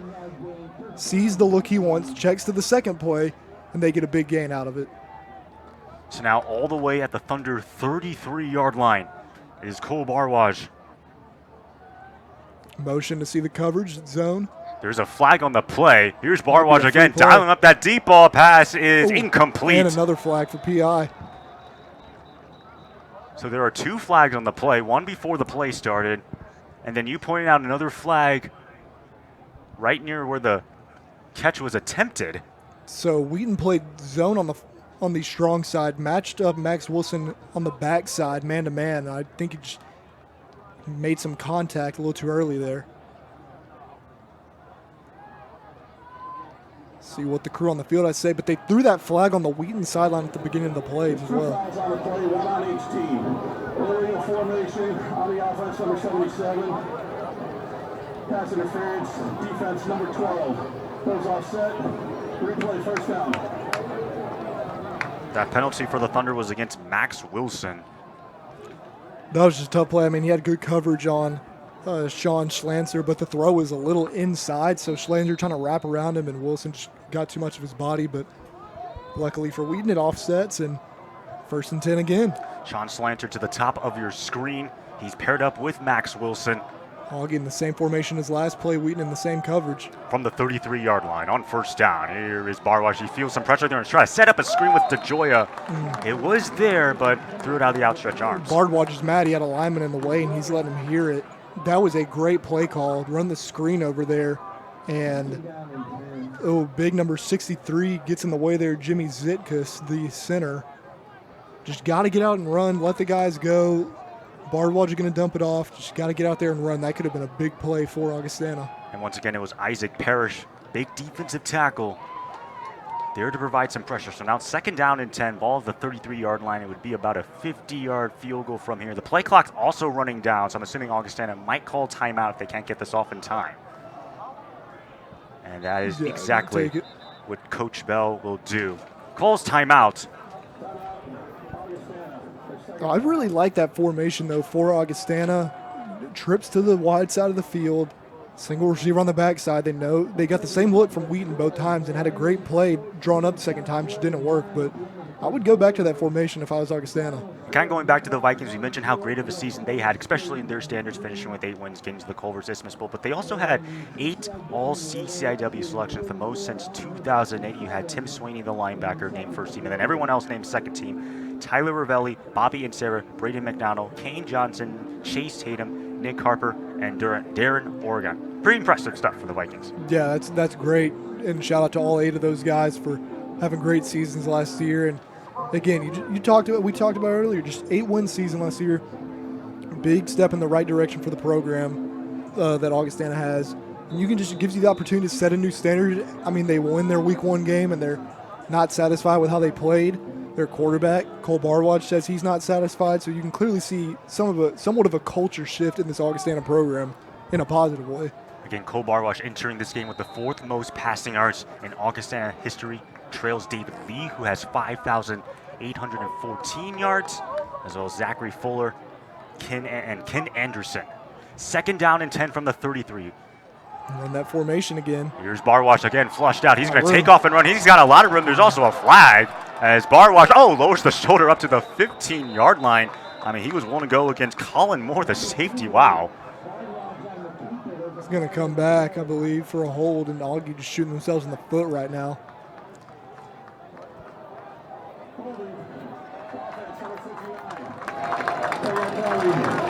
I think it's against the center's Jimmy Zitkus. Let's see here. He just gets out of the pocket. Yeah. Yep. Number 59, I believe. Couldn't tell who exactly that was. Yeah, big 59 there, right guard. Well, on the paper that we were given, there is no number 59 on the travel roster. Could be Zach Michaels, potentially.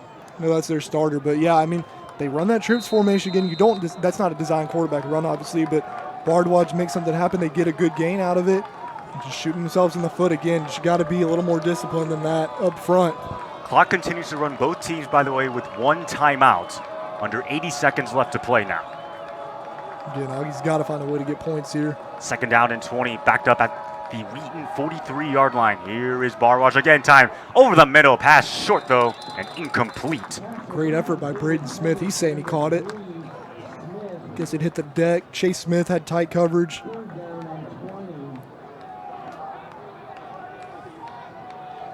Yeah, I think that definitely did hit the deck. Like him going downfield, but just a little short on that throw. So now 3rd down and 20. I mean, you don't have to necessarily get it all here on 3rd down. You want to make it 4th and manageable. I mean, I'm assuming this is 4th down territory if they can get something positive. Yeah, for sure. I mean, they just don't have Giovanni Weeks, so that, all jokes aside, they're probably taking the 1st down, but you got to try to get at least a little bit closer here. Only a 4-man pressure here. Here is Bardwaj out to his right, looking for somebody to throw to. Now he fires that pass. Contested, incomplete. It was intended for Ethan Vrabik. But now it's 4th down and 20. That also stops the clock. I'm assuming the Vikings are going to punt here now. Yeah, you got to punt at this point. That's be too short of a field for Wheaton to have. Great coverage by Riley Schwartz there. And you see they run a little deep flood concept. Kind of like we were saying, they're just trying to get closer, making it easier 4th down, or maybe put them in field goal range, and Wheaton just covers it very well. I mean, it's just a tough place for an offense to be on 3rd and 20.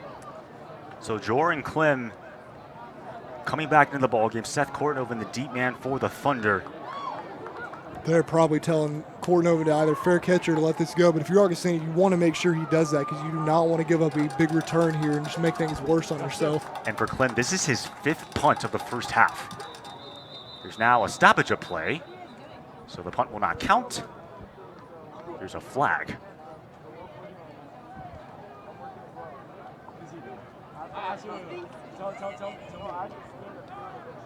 We'll check the penalty.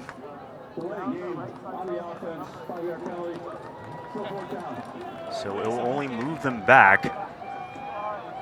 And honestly, not necessarily the worst penalty because you do create some room for the punt. Yeah, that's good. I wonder if they almost do that on purpose just to give Clem some room to boot it and let him get sort of a trial run of a punt away. And so Coach Scott choosing to accept the penalty. Of course, he could have declined it. So now Korthoven standing at his own 10-yard line. Another nice boot there by Clem. Short. But yeah, it is short. Korthoven going to take it on the bounce. And here is Seth Korthoven turning it upfield. Seth Korthoven jetting up the sideline now. Korthoven still on his feet. Seth Korthoven down the sideline, inside the 30. Korthoven takes it to the crib. Touchdown, Thunder! How about that, Seth Korthoven? That was incredible. Oh my gosh, but that's what you don't want to do. You don't want to give him an opportunity to return the ball. Punts a little short, he gets it on the one hop, and he's gone. He had one punt return against Elmhurst, but you talked about the all-purpose yard. Seth Korthoven getting it done in so many different ways for Wheaton. Oh man, yeah, just a great dynamic returner. And if you're Augie, that just hurt you. You're taking a tough half and making it worse. Plus like 10 concussions. Just tough. That has just fired up the crowd and has completely flipped the script. Thunder now up by 4 scores. I mean, this is also really interesting. If you check the spread according to Hanson's ratings, Wheaton came in as 28-point favorites. It's almost about to be 28 points with this extra point. Did they call that back? Oh, did they call that back? You're right. I thought he got it. I'm so confused with what's going on. They haven't moved the football. Now they are. I mean, we were so excited about that play. I did not see a flag on the field. I guess it must have been on this side.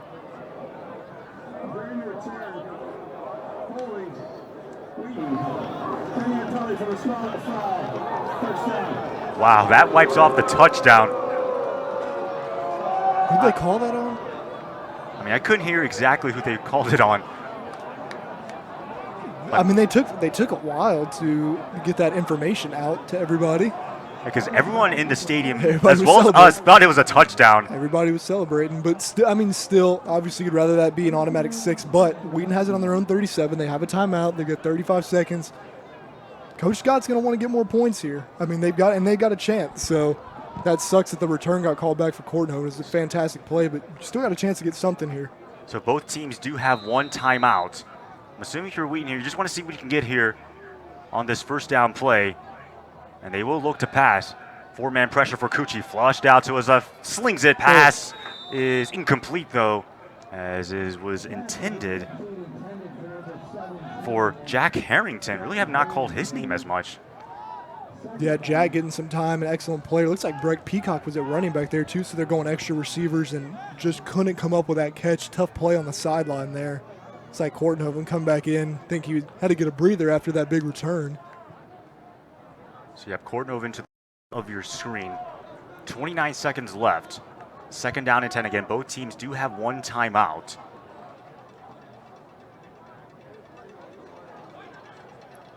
Peacock in motion, got zone coverage here. Here's for Cucci. 4-man pressure for Cucci. Over the middle. Pass is hauled in. And once again, Breck Peacock with the first down. No, not the first down, excuse me. He's going to be stopped short. Coach Scott taking that timeout. 21 seconds to go. Nice hook up there to Peacock and good fight for the extra yards. So now you got I believe that was our last timeout. No timeouts left this half for Wheaton. You got 21 seconds. You have time. You probably want something deep. If you can get out of bounds, great. But even deep over the middle is fine. You just got to get up and clock it, and they're probably going to try to put themselves in field goal range. Again, anything crazy could happen too. Could potentially get a touchdown here with the dynamic weapons that Wheaton has out there with Gio Weeks and Korthoven and Bonga, but Augie, defensive coordinator, and their staff definitely just telling their guys, just don't give up anything crazy. Just play over top. Don't let anybody get behind you. Just play sound football defensively. And for the Thunder, the clock does stop if you do get the first down under 2 minutes. So you would technically have the entire field open.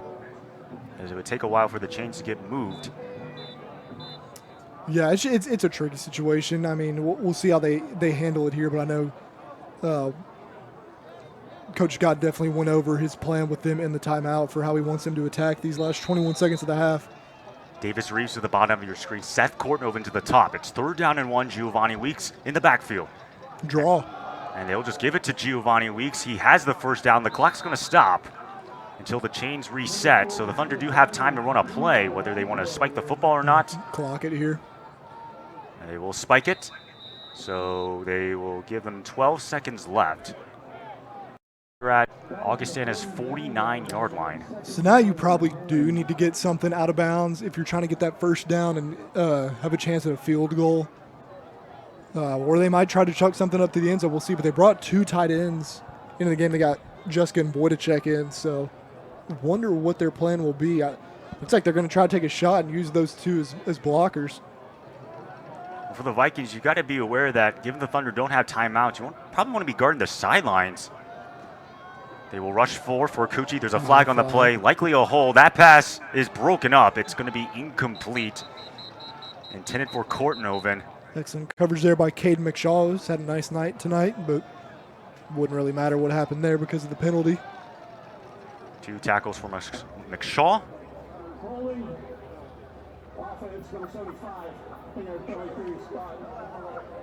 Now, obviously, the play won't count because of the penalty, so it won't count for his stats, unfortunately, but that's McShaw's second breakup. We talked about him having his first career interception in their Week 1 game, so he could be a player to watch this season for Augustana. I mean, he made the breakup on the deep pass to Reeves earlier in the quarter. Nice play there. It looks like Wheaton's going to kneel it out here. Sean Susko was guilty of the hold. Cucci will take the knee, and the Thunder nursing a 21-0 lead at the break. Great first half from Wheaton. I mean, the line has clearly played much better, given Cucci time offensively to sit back there, go through his reads. I know Gio Weeks hasn't broken the big one out on the run yet, but he's still been running hard. He's been great in the pass game, and then Courtnoven, Bonga, Peacock, Reeves, Juska, all these playmakers Wheaton has, they're all getting the football. Cucci doing a great job spreading it around. Thunder with 246 yards of offense compared to Augustana with 132. Mark Cucci, very solid 15 of 23 for 225 and 2 passing touchdowns. Giovanni Weeks, 11 carries, 39 yards, still looking for his first touchdown of the ballgame, but overall very solid outing. If you look at defensively, Johnny Eller leading the way with 4 tackles. Then you got Colin Moore, Peter Johannick with 3 themselves. Yeah, and I think Augie's offense has shot themselves in the foot a few times, especially on that last drive right there with the missed screen play and then the penalty on the Bardwaj run. But again, the Wheaton defense, Augie's running a complex offense. Wheaton's defense is matching their receivers pretty well and getting multiple guys to the football. They just haven't. Augie hasn't really been able to get into a consistent rhythm offensively, and I think Wheaton's defense has done a good job of limiting that. And for Wheaton fans, good news, because when Coach Scott leads at the break, 28-2. We'll have the start of the second half after these messages and a word from the Wheaton Thunder Sports Network.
There are 6 things that you need to know. Wheaton Gives is our annual opportunity to support Wheaton students through generous giving. This year, on Wednesday, April 17, anyone who loves Wheaton College has an opportunity on Wheaton Gives to support our students. We'll be celebrating all day in Lower Beamer, all kinds of student events, activities, games, food, celebration. If you're anywhere close to Wheaton, think about coming to join us. You can give online wherever you are, anywhere in the world. And that's the way most loyal Wheaties give. Our students need your support in order to have the full excellence of a Wheaton education. That goes beyond what tuition can provide. We really need the whole Wheaton College community to maintain the affordability and excellence of a Wheaton education. So now you know, those are the 6 things. We hope that you will support us through your generous giving.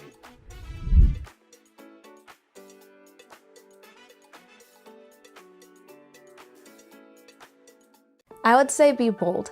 There's a lot of people here on campus who want to enter into a relationship with you. So many programs and things to get involved with, but get involved and be bold in that. And also just be unashamed of who you are. Wheaton, there is no perfect Wheaton student. Rather, we're just a bunch of broken, sinful people who are just in pursuit of a perfect God. Orientation committee, and then also, of course, transfer orientation committee if you're a transfer. These are people who have been praying for you and are making so many invitations to enter into a relationship with you in that first month being at campus. So I would just say respond to those invitations, and that goes for OC members as well as the faculty and staff that surround them. I'd say the biggest challenge was how lonely it was. When you first step onto campus, you don't have all the friends that you're gonna have. And so it took time to just learn how to make friends again. One of the best pieces of advice I had was to introduce myself to my professors as a transfer, and I was surprised just by how many emails I had from professors just making themselves known. So this is a campus where you're so known and loved.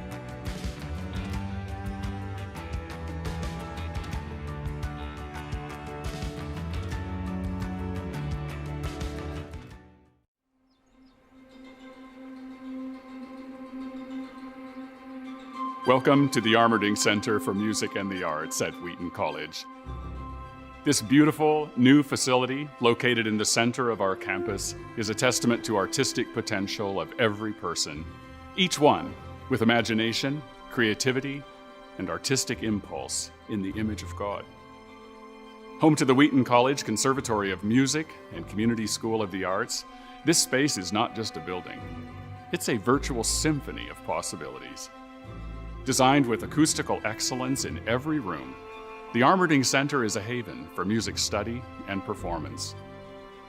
The Armerding Center hosts vibrant performance spaces, including the recital and concert halls, where the music comes to life again and again. These spaces host performance, worship, and study at Wheaton, in which every note, every melody resonates with a higher purpose, creating immersive experiences which transcend the sounds themselves. These venues, together with the Grand Edmund Chapel, provide opportunities to experience the sacred truths of music and the God who initiated music in the first place. Step into this thriving hub of creativity and community. Every week, the Armerding Center pulsates with energy, offering a kaleidoscope of events, faculty and student recitals, ensemble concerts, visiting artists' performances, and masterclasses. But amidst the excitement, there is deep focus. Our state-of-the-art practice rooms, classrooms, and performance spaces are not just physical structures, but evidence of the college's commitment to acoustic engineering and aesthetic beauty. Over 40 practice rooms, a choral rehearsal room, and numerous classrooms underscore our dedication to the arts and the artists. Our students and faculty now revel in spaces with proper climate control, sound isolation, and ample storage. No longer scattered across 6 different buildings, the Conservatory of Music has found its unified home, a building named in honor of the esteemed Hudson T. Armerding, class of '41, former president of Wheaton College. We are delighted to share with you the Armerding Center. This space supports, encourages, and creates new pathways for artistic engagement. The building is much more than bricks and mortar. It is a symbol of the college's enduring commitment to excellence and the thriving creative community that calls it home. We are eager to share this magnificent building with you, our students, faculty, and our community for generations to come. The Armerding Center for Music and the Arts provides endless artistic possibilities for the enduring power of music to inspire, uplift, and unite us all. I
things about deciding where to go to college is that all of your peers are in kind of the same place. Remember, other people have done this, other people have gone before me and will come after me and are going through it with me now. It's not as isolating as it may feel. I didn't really know what I was looking for at first. It started with me just scrolling through website after website of colleges. I knew I wanted something that was medium-sized. I knew that I wanted a strong natural sciences department. I knew that I wanted to be challenged academically inside the classroom, but I also didn't want life to stop in the classroom. I'm grateful that I was able to visit as many schools as I did. A large part of my decision to attend Wheaton was influenced by my campus visit. What instantly stood out to me was that everyone on campus was smiling. I felt welcomed, I felt appreciated, seen, and wanted. And so the application process itself was really joy-filled. The decision process was quite a different story. I got the decisions and acceptances and rejections back, and rejections stung. I became very stressed. I started to question, do I want to keep going to school? Do I want to go far? Do I want to come closer to home? And that's where I really started to ask, okay, what are the options remaining before me? And Wheaton was again at the top. I started to work with Ellen, my admissions counselor. I just worked with her really closely and had several hour-long phone calls just talking through what does a Wheaton education look like, what is the value of a Wheaton education, and got to have personal conversations and interactions. So even during a time that was really stressful, I felt valued and seen as a whole person rather than just a GPA and test scores.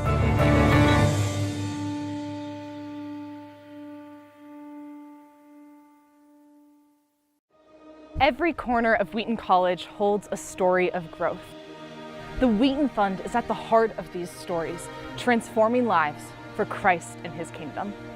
The Wheaton Fund is more than just financial support. It is the financial lifeblood of Wheaton College, empowering every aspect of our mission. Your contributions to the Wheaton Fund ensure that the students, faculty, and staff have the resources they need to thrive and make an impact for Christ. Your contributions assist in supporting spiritual formation through chapel and small groups, providing financial aid through need-based and academic scholarships, enriching faculty with competitive salaries and development opportunities, enhancing career development through the Center for Vocation and Career, equipping athletics with essential resources, strengthening campus ministries with training, support staff, and mission opportunities, improving facilities to create a better learning environment, and enhancing academic services to support every student's education. By supporting the Wheaton Fund, you help shape the future of Wheaton College and its students. Join us in empowering the next generation of Wheaties to build the church and benefit society.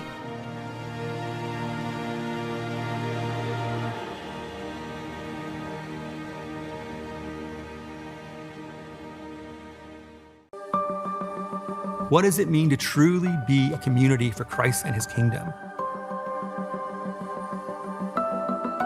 Human communities throughout the centuries have made agreements with one another on how they are going to live. Faith should not be compartmentalized. It should shape and enrich every aspect of life. People are coming here to be shaped and formed for life. All three of the statements, the statement of faith, the community covenant, the diversity commitment, are really ways of fleshing out our nice, succinct model for Christ and His kingdom. These commitments make Wheaton a place of depth and layers. Faculty, staff, and students, we all try to follow Christ. It's a place that really develops the heart, mind, body, and soul. And it's not about rules, it's about how we show love to one another. They're not meant to just be these words on a page that sound really good to say, but honestly, help us to try to live out those things daily. I see it as an attempt to marry what we do and what we say. The mission of Wheaton College is to serve Jesus Christ and advance His kingdom through excellence in liberal arts education. That mission is empowered by the enduring commitments that we make and keep. Our statement of faith, that's what we believe, our commitment to biblical evangelical orthodoxy. Our community covenant, those are promises we make to one another and to God about the way we're going to live in Christian community. And also our Christ-centered diversity commitment, how we express beautiful diversity within the body of Christ, pursuing Christian unity. Those commitments make Wheaton a very special place, a place we hope that God is calling you to join.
And welcome back to the start of the second half between the 18th ranked Wheaton Thunder, currently up 21-0. And Ross, given the last two matchups between these two teams, Wheaton obviously won. They've won 16 in a row, but it was a 10-point victory, and then last year a 7-point victory.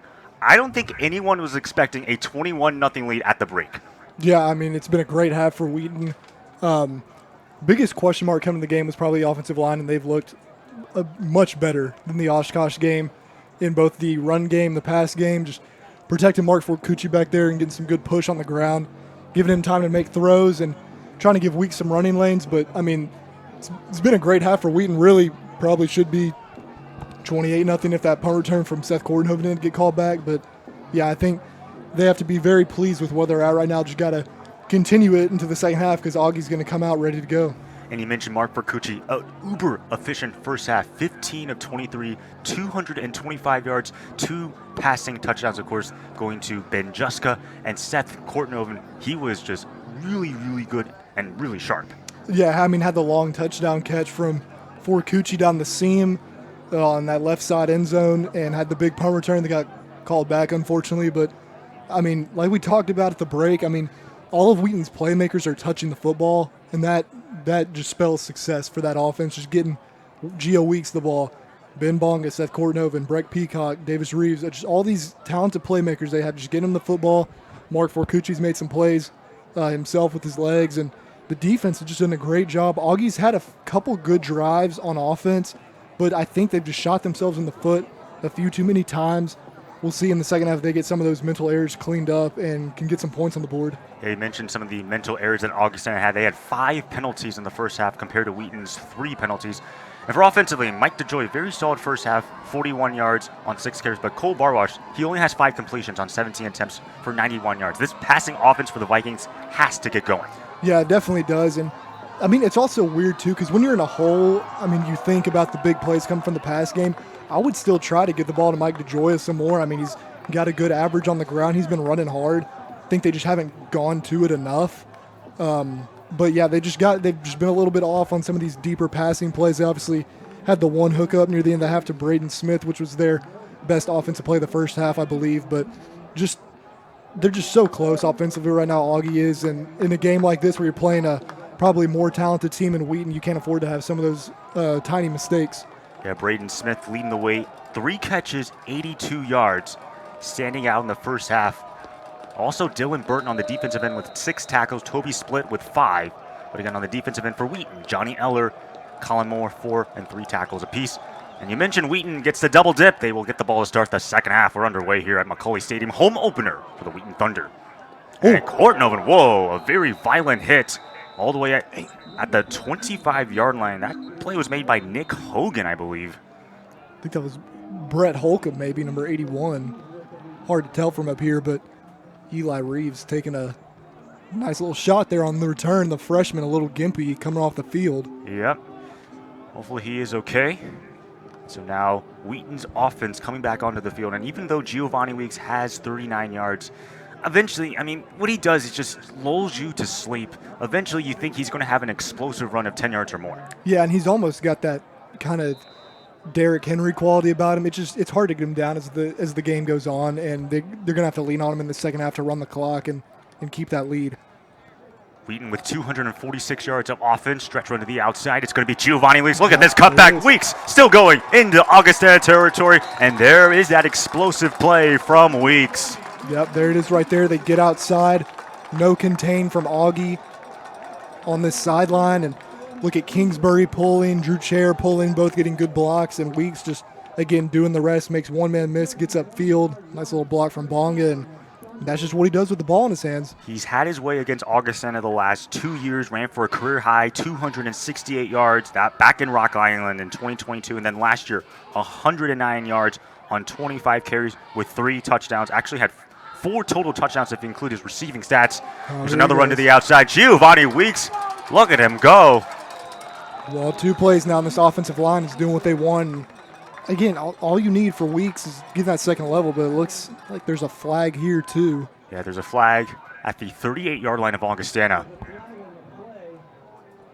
And based on how the offense is moving, this looks like it's going to go against the Thunder. Probably another hold.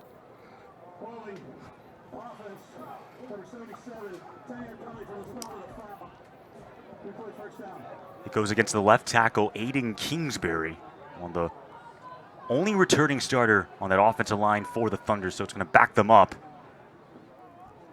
Yeah, it's tough. It's another really good run, 2 solid plays. I mean, would have been down fairly deep into Augustana territory off of just 2 plays out of the half for Weeks, but just another one of those penalties that comes back to bite you. But if we go back to Giovanni Weeks, what he's done in his career, of course, we talked about all the records that he owns. I mean, 5,608 scrimmage yards, so both his rushing yards and his receiving yards. That is a school record. 4,471 rushing yards, also a school record. And they will hand it off to Deuce Scott, I believe.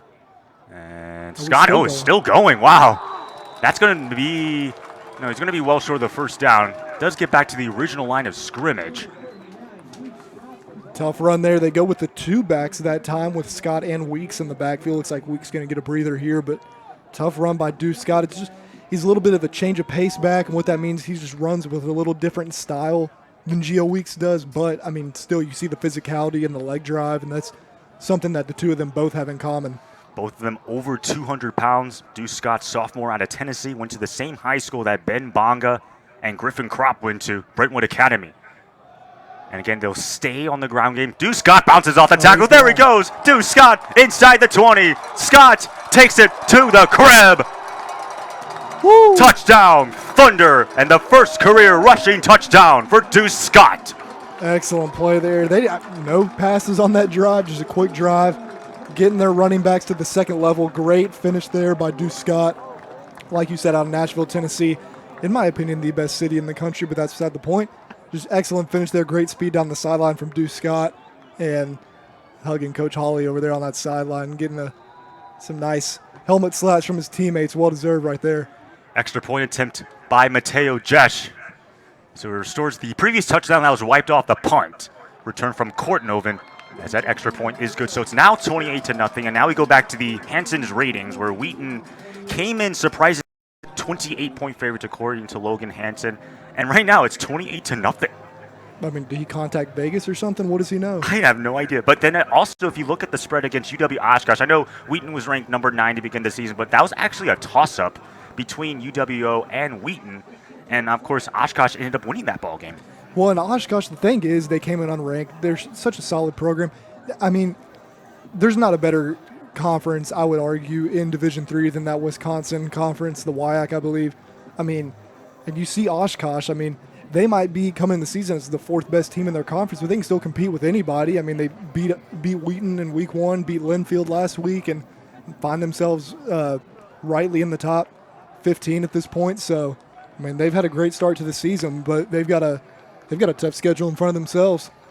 Yeah, unfortunately for them, they'd lost to Michigan Tech 44-7, but Michigan Tech, again, a Division II program, but they do have UW Whitewater next week, who lost to Mary Hardin Baylor 35-17. So a couple of top 10 upsets. We'll get to that in a little bit as the fair catch is made. And Augustana, will start from their own 25-yard line.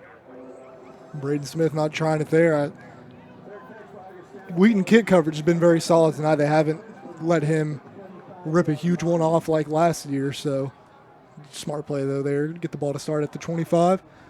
And going around the scores in the CCIW, number 1 ranked North Central shutting out Carthage 63-0. Another shutout, by the way, in Chicago. North Park taking out Milliken 44-0. WashU taking care of Carroll 35-7. And then right now at halftime, Illinois Wesleyan Elmhurst, the Titans leading the Blue Jays 41-7. Well, not a lot of close games this week, it appears, in the CCIW. That's unfortunate. This first week of CCIW action, and there'll be a give to Mike DeGioia.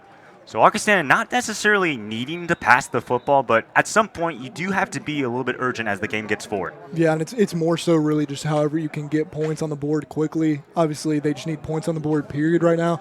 But they're not done. It's a talented football team. They're very well coached. I think they're going to get something at some point. But, again, time is not on your side. There's about 27.5 minutes left in this football game. You're trailing by 28, so you just got to move with some urgency. It was a gain of 41 yards on 6 carries for DeGioia in the first half. Here's Barwash, feels pressure. He's going to be taken down by a swarm of Thunder defenders. One of those guys being Peter Johannick, as well as, I believe, Isaac Parrish. Yeah, I mean, that's perfect team defense. They ran that mesh play a couple times in the first half and got some good yards against Wheaton on that play.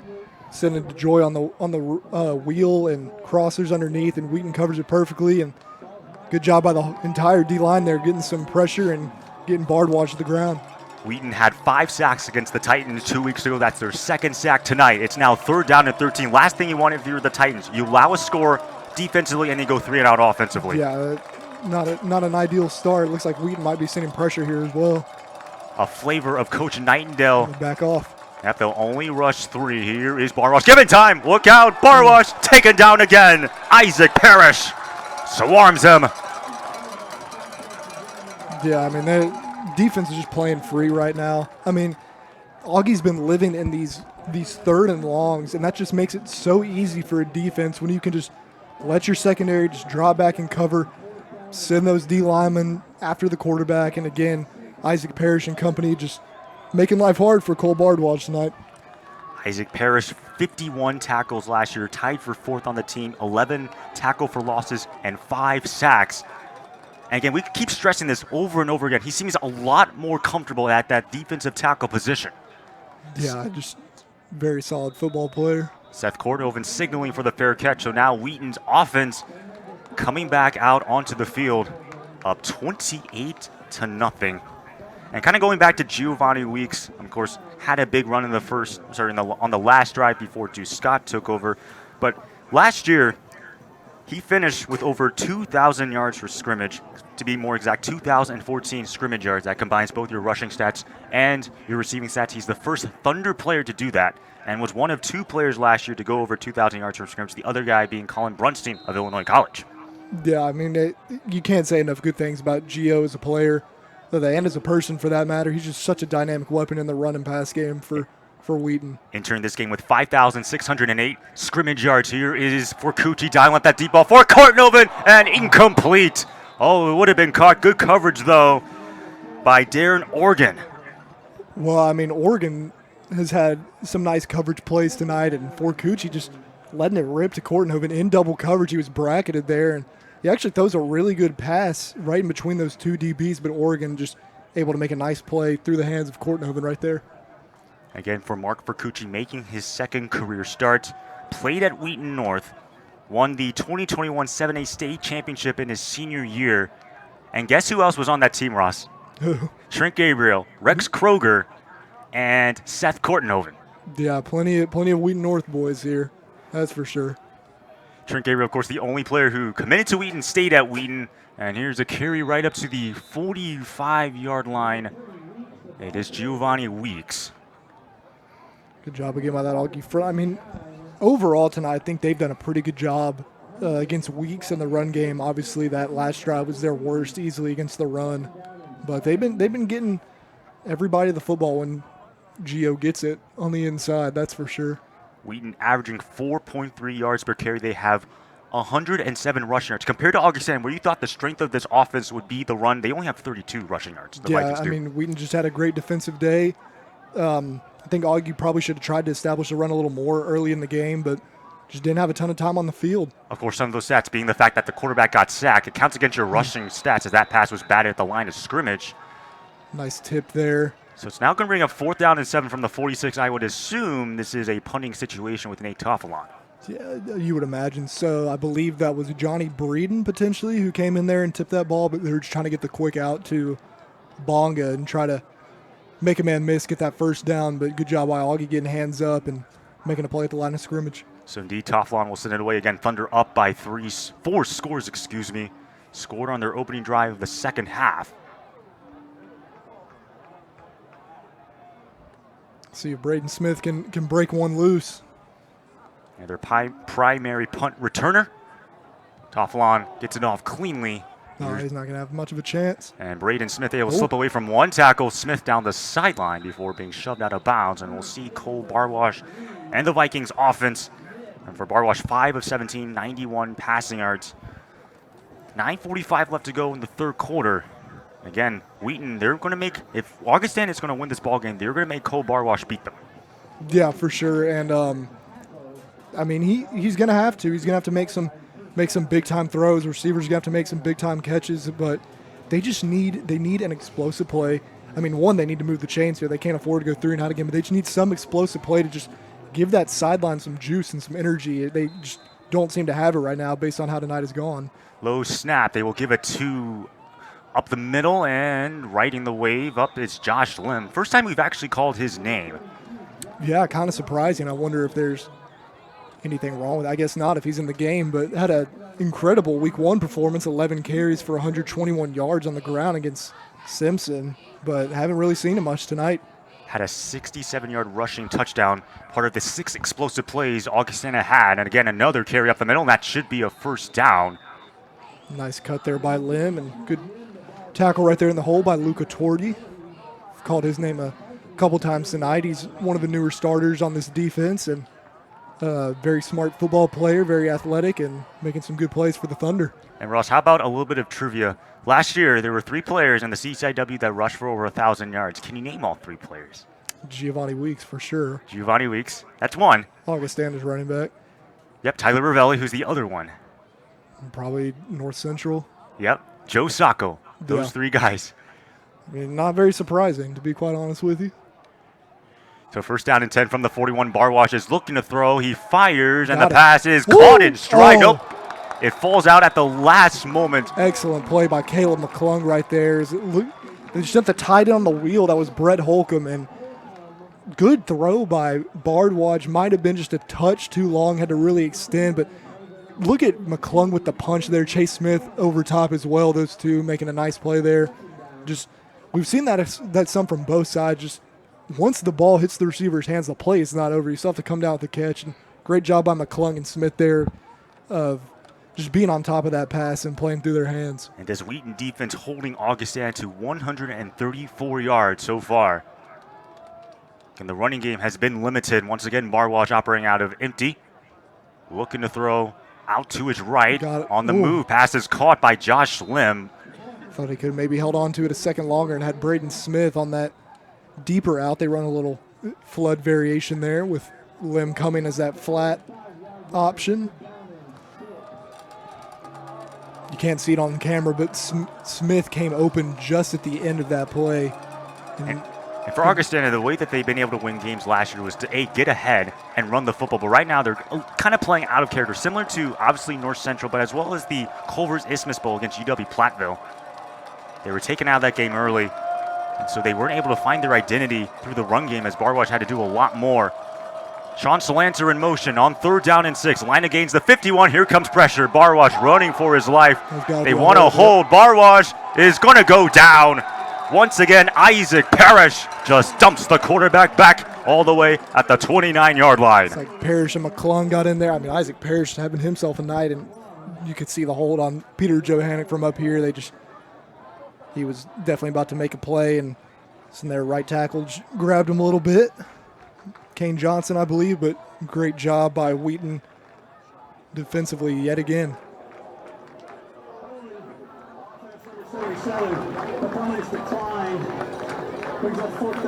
It is against the two-time second-team All-CCIW selection, Kane Johnson, so Augustana's going to have to punt on 4th and 20. Looks like Breck Peacock going back there now for the Thunder instead of Seth Cordham. I know Breck got to return a few times as a freshman last season, and just another very dynamic player with the football in his hands. He's got a lot of field to work with right here. Augustana had 446 yards the last time these two teams played, 248 on the ground game. Again, this game, 124, and only 6 first downs compared to the Thunder, who have had 17 first downs. Man, tells most of the story right there, doesn't it? Yep, Augustana averaging 1.8 yards per rush. Clem was able to get it away cleanly, calling for the fair catch, and muffing the ball. It's loose. Was Wheaton able to fall on it is the question. Could be the break Augie needs. Yeah, it looks like it's Wheaton football. And Wheaton able to recover, so again, crisis averted for the Thunder.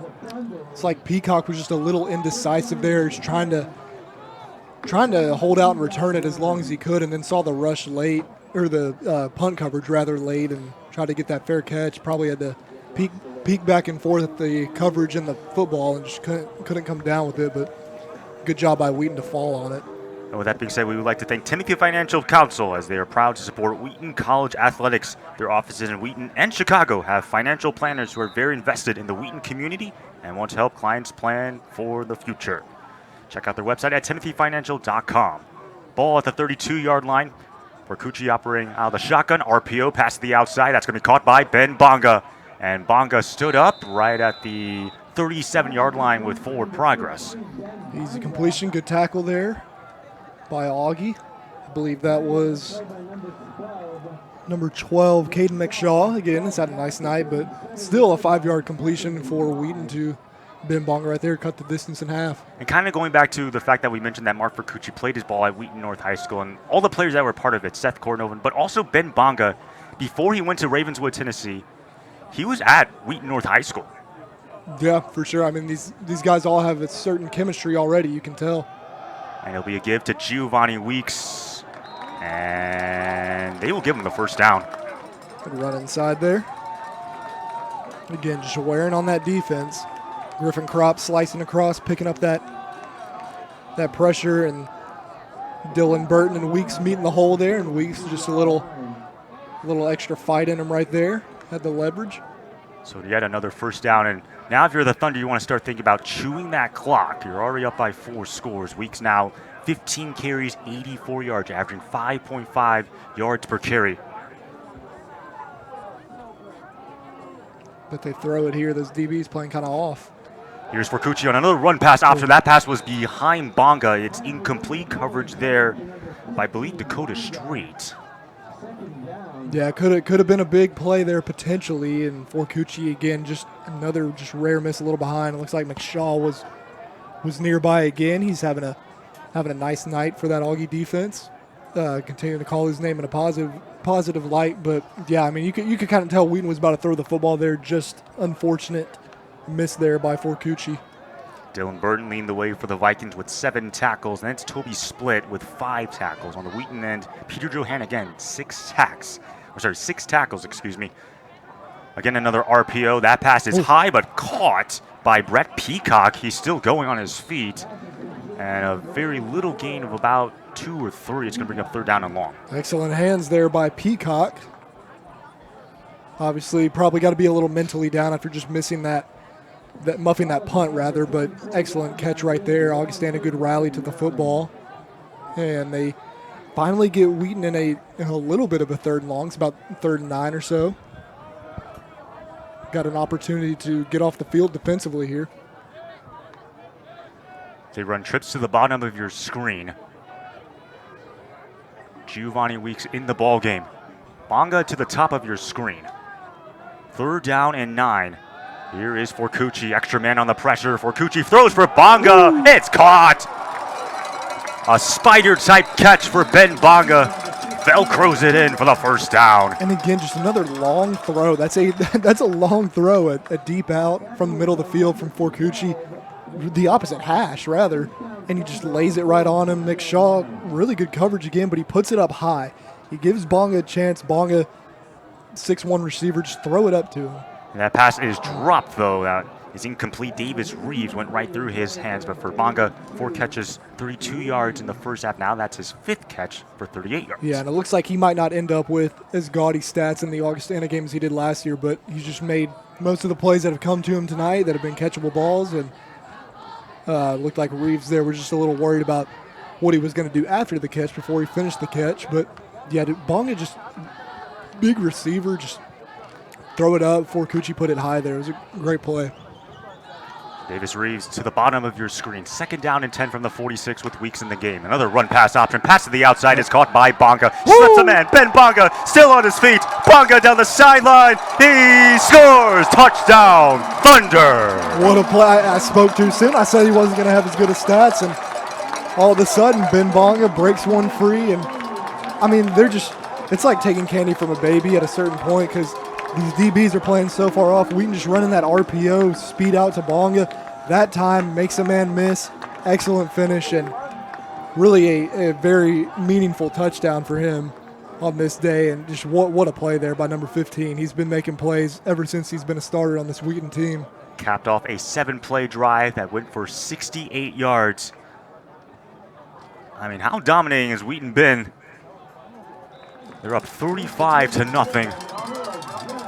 You know, Ben might get mad that I say this, but he's a little more of a possession receiver, so I was fairly surprised in a positive way that he was able to make that play after the catch. Just messing with him a little bit, but he's been, he got his first start at Trinity 2 years ago, and I mean, it was clear he's just such a dynamic playmaker and really changed the offense in a positive way ever since he's been on the field as a receiver for the Thunder.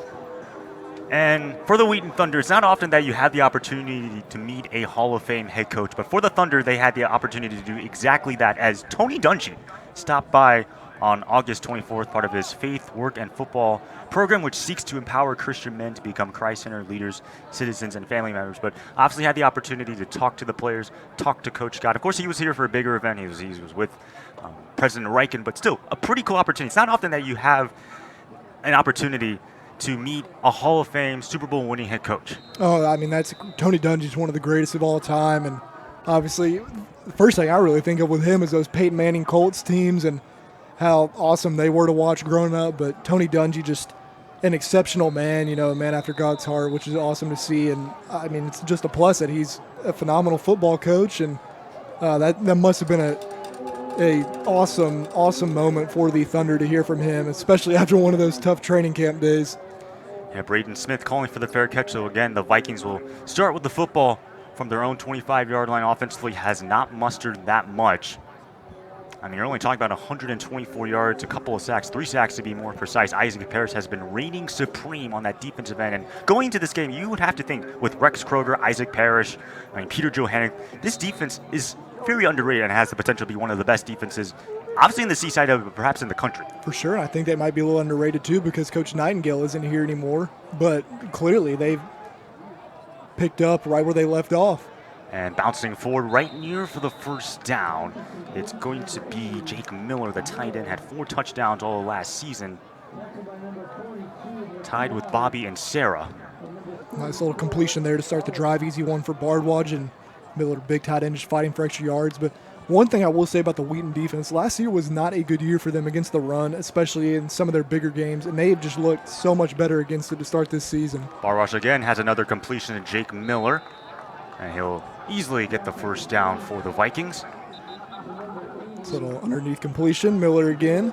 And Augie moving with a little bit more pace right now, sense of urgency. I mean, again, time is not their friend, and they know that. But, you know, when you have a lead defensively, you tend to play a little softer coverage in general, just try not to give up big plays. So might be able to dink and dunk down the field if they have to right here. Yeah, you're kind of in this weird 4-minute offense, not 2-minute offense, but sort of you got to be having some sort of quickness. Here's a pass down the field. It's going to be incomplete. Almost had a chance to be picked off there by Max Wilson. Excellent coverage by Max right there, and he's such a long, rangy corner. Got the long legs, long arms. He can run. He's athletic, but he's matched up in the slot there, a little bit out of his comfort zone, and still running step for step with, I believe, number 15 Ethan Vrabik, and gets his hand on the ball to make a nice play there.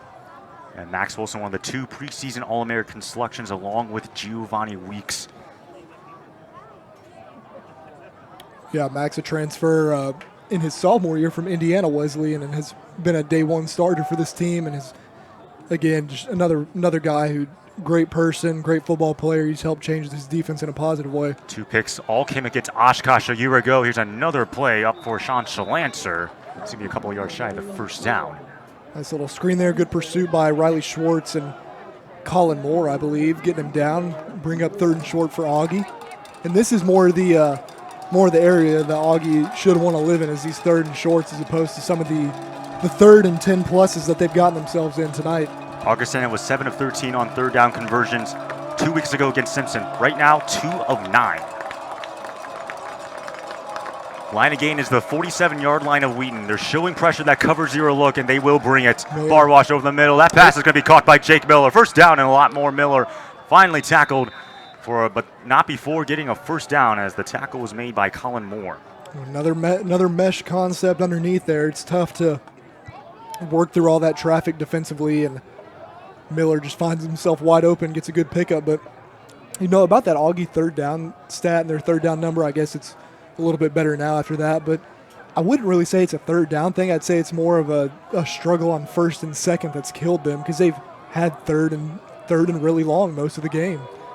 Apologies, Max Wilson was the one credited with the tackle. Here's Bardwaj again, looking to throw. Bardwaj lobs it downfield. That pass falls incomplete, though. Taking some shots. Excellent coverage again downfield that time. Chase Smith, again, always seems to be where he needs to be. Just matching Mike DeJoya. Yep, DeJoya down the field there at the seam. Now Bardwaj 10 of 25, a buck 37. So he completed 40% of his passes thus far. You got 2nd down and 10, a minute 38 left to go before the 3rd quarter expires. Once again, operating out of the shotgun. It'll be a stretch run to the outside. Here's Ben Ludlam on the carry, and they will give him the first down. Augie's got some fast running backs. All 3 of these guys that have carried the ball for them tonight have been explosive. That's something you got to enjoy seeing as a coach. It looks like DeJoy will check back in for another 3rd and short. Might see them run it here. I don't know, but the mesh has been working. I would imagine Wheaton would go either some form of pressure or just zone here. 4th carry for Ben Ludlam. Josh Lem, who had a big game 2 weeks ago against Simpson, only with 2 carries, and Mike DeJoy's been taking the bulk of the carries. It's again another 3rd down. Yeah, Wheaton trying to load that box up right here. Under a minute left to go in the 3rd quarter. They'll stay on the ground game. DeJoya easily gets the first down, and he's still wow. on his feet. Mike DeJoya, wow. He's going to set up first down and goal. How about that run? Said it early in the game. He has great contact balance, and it looked like he was, got the first down. Like, you appreciate that, but then all of a sudden he's still going and fighting down inside the 10. Gave him a mean little stiff arm there at the end, too, but just look at him keep his balance there and fighting. Eventually, Johnny Eller and Colin Moore get him to the ground. A little arm bar right there. Again, they'll stay with DeJoya, Mike DeJoya. Oh my gosh. Inside the 5, so keeps the pile moving. That might be the final play of the third quarter.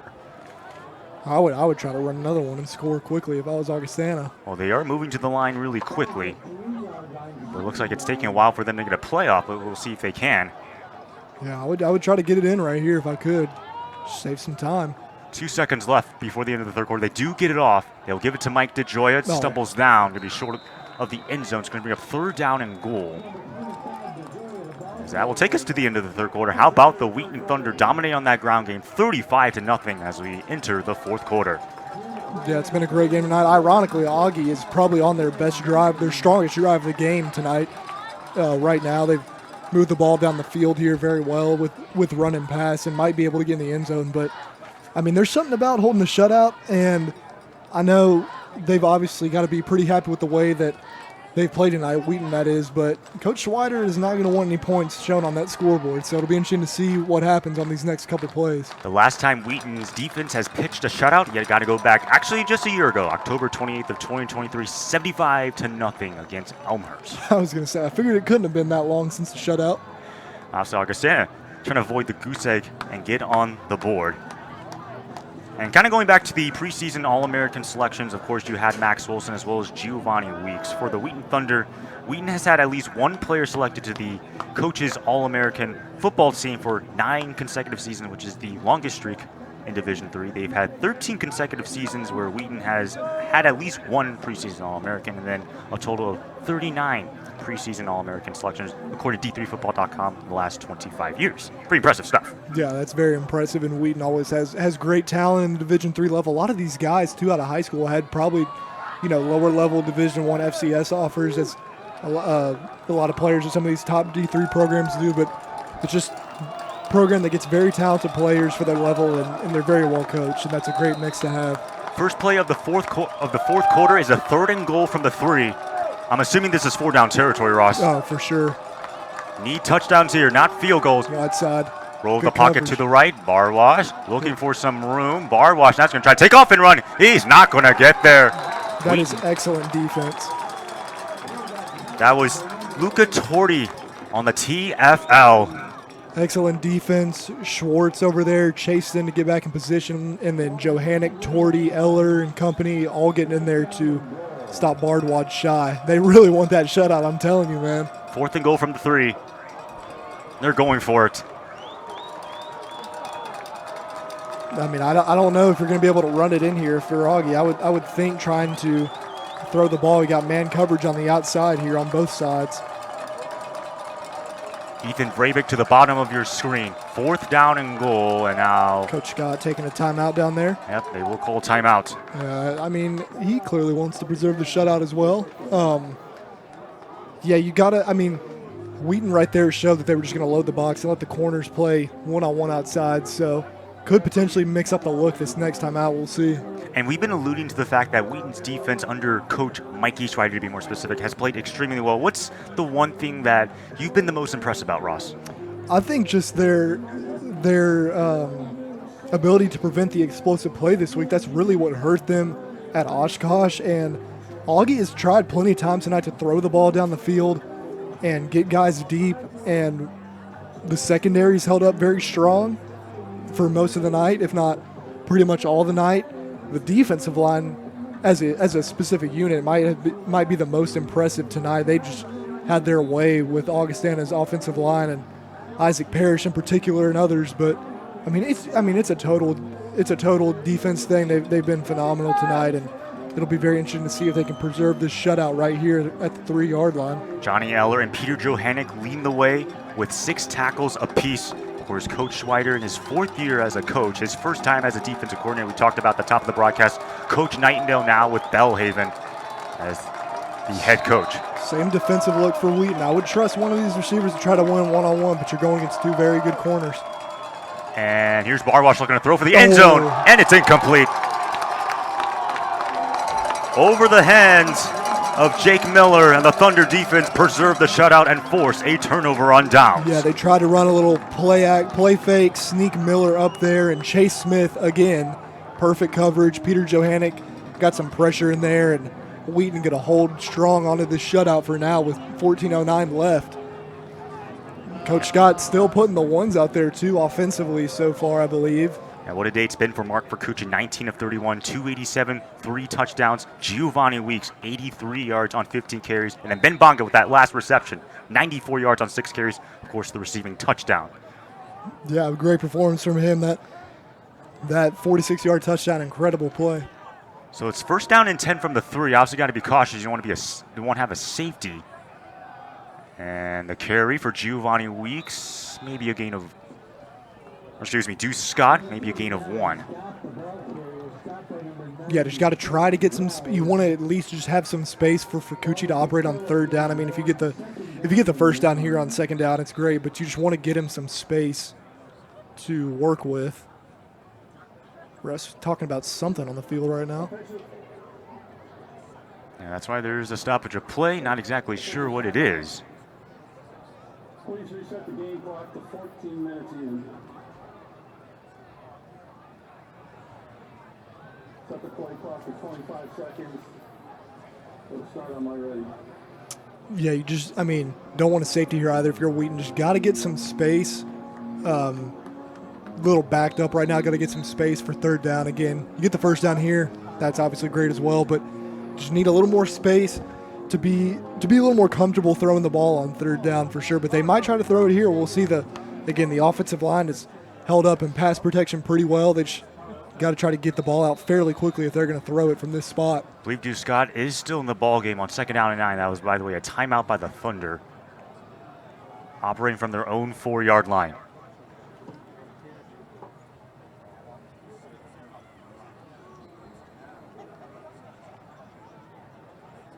And they'll give it to Deuce Scott.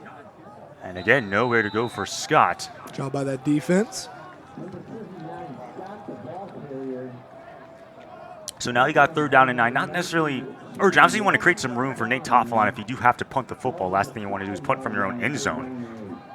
Yeah, good play by Dylan Burton there and others. If Augie gets a stop here, it could be a big opportunity for them to finally get points because Wheaton's going to have to be punting from inside their own end zone, and therefore they will have to get it off pretty quickly, and it could provide a return opportunity for, I guess, Braden Smith will be back there, but got to get this stop right here on third down if you're Augie. 3rd and 8 from their own 5. Here's Vercucci, little swing pattern pass is incomplete. A little bit of miscommunication as that pass was in the area of Brett Peacock. I think Peacock was thinking it was a running back little swing screen, and Vercucci was thinking that Peacock was going to maybe hitch up and look for the football there, but just not on the same page. That's been a rarity tonight. So they'll get that worked out for sure. Looks like Coach Scott talking to Peacock right now, but now this is an opportunity for Braden Smith. He has not been able to break one free tonight. Wheaton's gonna have to get this punt off fairly quickly if Augustana comes after it. Yeah, Braden Smith currently standing at the Wheaton 43-yard line. Nate Toffel in front, punting from his own end zone. And he's able to get it off. Yeah, he's got room. And here comes Braden Smith from the Wheaton 49-yard line, going to break it free. Braden Smith down to the 30-yard line. Man, if he didn't get tripped up by his own guy right there, he could have gotten even more. But yeah, that's the dream return opportunity there for a punt returner. I promise you that. And Smith doing a great job with the football in his hands right there. Just ran into his own guy, but nice return to get Augie in a good spot. And we didn't have the chance to highlight both coaches. Of course, Coach Scott entering his 4th season, 28-8. Meanwhile, Coach Bell in his 10th year with the program, 38-47. Obviously, a losing win-loss record, but obviously we talked about last year being such a great season for Augustana and trying to build off that momentum. Obviously, has not shown right here tonight, but you think that they're going to be a threat in the CCIW? Yeah, for sure. They're going to be strong competition, and tonight just hasn't been their night, but that does not mean that they won't have an excellent season. Looks like we got a new quarterback in the game for them as well. Yeah, it's Liam Crawley who checks in the ball game did play against Wheaton 2 years ago, so I'm not sure if they're benching Barwaj or they're just saying, you know, this game's kind of out of hand. You're down 5 scores. I would imagine it's the second one. He's also, I mean, he's standing at about the 47 right now with his helmet off. I think he's just gotten beat up tonight too. You want to keep him healthy for the rest of the season, and gives Crawley some time to get on the field as well. So if that is the final time Cole Barwash plays, finishing 10 of 26 for 137 yards, only completing 39% of his passes. Braden Smith operating on the orbit motion. Here is Crawley looking to throw. Has time. Liam Crawley just going to lob it for the end zone. That pass is incomplete. That was a great break up there by that Wheaton defense. Chase Smith having a fabulous night back there in the secondary. Good protection up front. Crawley breaking to the right and throws a very accurate ball downfield. I believe that was Miles Stapleton down there, the sophomore receiver, and just a nice play again by Chase Smith, playing through the hands and finishing that play. For Liam Crawley, appeared in 5 games last year, a senior out of Killdeer, Illinois, with the Stevenson High School. Being thrusted here in action, has appeared in 11 games, throwing for 260 yards and 4 touchdowns. Here's Crawley once again. Far side pass is going to be caught and out of bounds. It's going to be a close mark for Nate Henry. And it looks like they're going to move the chains. I think Torty with a nice pop there. It looks like we got a Wheaton player down. And I think that's Isaac Parrish. Obviously not what you want if you are a Wheaton fan. Yeah, he's had an absolutely outstanding night from his new spot at defensive tackle. But you look at what Wheaton was able to do 2 weeks ago, and of course Aiden Kingsbury and Coach Scott, they talk about, hey, we got to get it back. We can't be pointing fingers at people. Obviously, there's a lot of reasons why Wheaton lost. Don't want to blame the PI call. But in this game especially, I mean, you're pitching a shot at 35-0. Wheaton, they came back to form. Yeah, they've turned it around for sure. And again, I'm sure they were highly motivated. Like you said earlier, they talked about it. They were ready to get on the field last Saturday. Obviously, wanted to get the ship turned around, but unfortunately, with the way the schedule is going for them this year, they had that bye week. They were just chomping at the bit to get on the field and play against another opponent, and they've shown that tonight. They've been on top of things from the jump, and again, in a game that's been very close between these two teams the last 2 years, it has not been tonight whatsoever. And Wheaton, they have won the last 16 matchups. The last time Augustana won was back in 2006. Crawley is still in the ball game. Here he is looking to throw. Liam Crawley out to his right. That pass is going to be caught by Braden Smith. Smith spinning away, but not before a swarm of Thunder players are able to make the tackle. Job by Johnny Eller holding him up there. Smith, a tough player to tackle in the open field, and he holds him up long enough for the rest of the cavalry to arrive. How about that? Luca Torti, Peter Johannick, each with 7 tackles. Johnny Eller with 6, Colin Moore with 5. Then you have Caleb McClung with also 5, Isaac Parrish with 4, and then Chase Smith with 3. Pretty impressive stuff by this Wheaton defense. Yeah, and some of those new guys, some of those returning, but it's just nice to see them playing well together as a unit. So it's now 2nd down and 6 from the Wheaton 15-yard line. Stretch carry, Mike DeJoya, nowhere to go. DeJoya might have gotten back to the line of scrimmage, but once again, another great stop by Caleb McClung. Good play there by McClung off the edge. Such a smart football player. And just bringing it there, too, being physical at the point of attack and bringing up 3rd and about 7. Second team all CCIW selection, led the team with 73 tackles, but also chipped in with 6.5 tackle for losses and 1.5 sacks. Crowd getting loud. I like that we have the train coming by on Augustana 3rd downs too. That's an underrated home field advantage for McCauley Stadium. Got to deal with that train noise and crowd noise. Yeah, I'm assuming that it would be hard for Coach Bell to get the plays off with all that noise. Here is Crawley looking to throw. Crawley trying to buy some time. It's starting to run out, and he's just going to throw that one away. It's going to bring a 4th down. Great coverage. Everywhere there was an Augustana receiver, there was a Wheaton DB or linebacker. Excellent coverage down the field. There's actually pretty good pass protection that time. They held the Wheaton defensive line up, but just a great coverage in the back half. So Augustana going to attempt a field goal. Get themselves on the board here. Joran Klim on the attempt. It's going to be about a 33-yard field goal from here. This is also a career high for him, as it's 28 yards. And that kick is good. So Augustana at least avoids the shutout. They'll take 3, but they still do trail by 32 points. Yeah, good job though to get points there. Great kick by Clem. I mean, they've had a few good drives tonight where they've moved the ball down the field, just haven't come away with anything. And even if it's a very small moral victory, to see some points on the board, it's better than nothing. So kudos to that Augustana offense for sticking with it and continuing to fight despite the tough outing tonight so far. And kind of going back to the All-American selections from the coaches poll, we talked about how Wheaton, they had 21 AFCA Division III All-American selections in their history. And that's actually tied for the 4th most with a bunch of other teams: Wittenberg, St. John, UW La Crosse, and Washington and Jefferson. The only teams that are ahead of them are Linfield and UW Whitewater, tied with 24. They're in third place. Mary Hardin Baylor with 27, and then Mount Union 34 All-American selections from the coaches poll. Yeah, and I mean, those are all some of the best programs in Division III for sure, all putting out some of the best talent and, you know, getting in the postseason most years consistently. So it's great for Wheaton to be up there with all those great programs. Joran Clem to send it away for the Vikings. 9:50 left to go.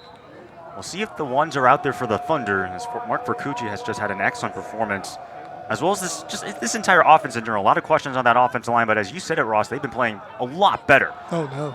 Well, that kick is live and is able to be returned. That was really dangerous because Augustana could have recovered it. I don't know that was the ideal outcome of that play in terms of who got the football. I believe it was Caleb Coburn with a heads-up play there. Yeah, at least he got on it for sure. And Coach probably his dream to get a return opportunity there too. Coach Schweider, the current defense coordinator, was once the linebackers coach and the special teams coordinator when Coach Nightendale was the DC last year.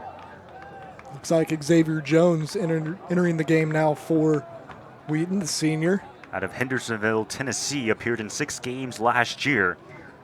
So now he's in for mop-up duty for the Thunder. Was in a quarterback competition with Mark Vercucci as well as Seamus O'Connell. Once again, Xavier Jones serving as the backup QB the last 2 years, and that pass is going to be caught in stride. And lunging all the way forward to the 32-yard line is Griffin Kropp.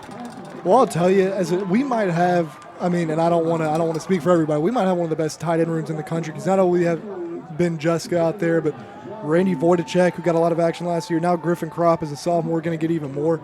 Just look at him right there. He's huge, very athletic player, and I mean, just very easy to throw the football to and turn upfield. That's not a good guy you want to tackle either if you're on defense. I mean, he's a matchup nightmare. 6'5", 227. Those intangibles are ridiculous, Ross. Yeah, it's crazy. No wonder he's from Nashville. Here's Jones rolling out to his left, and he's got a completion and another first down and a lot more. Spinning forward into Augustana territory, breaking free. Oh, look at this play. Down the sideline, inside the 10, and into the end zone for the touchdown. What I say about that tight end room. Ben Juska. Completion to Kropp. Oh, we have another flag.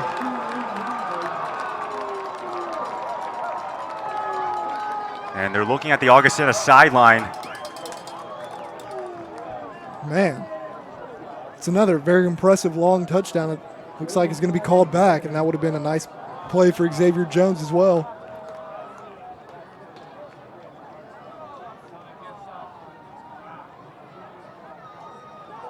We're still sorting out the penalty.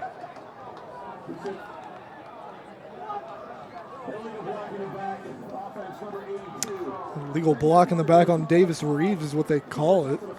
I was kind of focused on Juska, didn't really see that, but I mean, you see how dynamic Juska is with the ball in his hands as well. It's not often you find tight ends like him and Kropp and Wojtacek that can do that with the football in their hands. Obviously, Randy Wojtacek, a little more of a blocking tight end, but I mean, these guys are just such weapons to have. Wojtacek's impact is just as big as theirs, and Juska just so fast, so strong, able to shake that tackler off and outrun everybody too. Well, the Thunder, I believe, operating out of 12 personnel with 1 running back and 2 tight ends. Yep.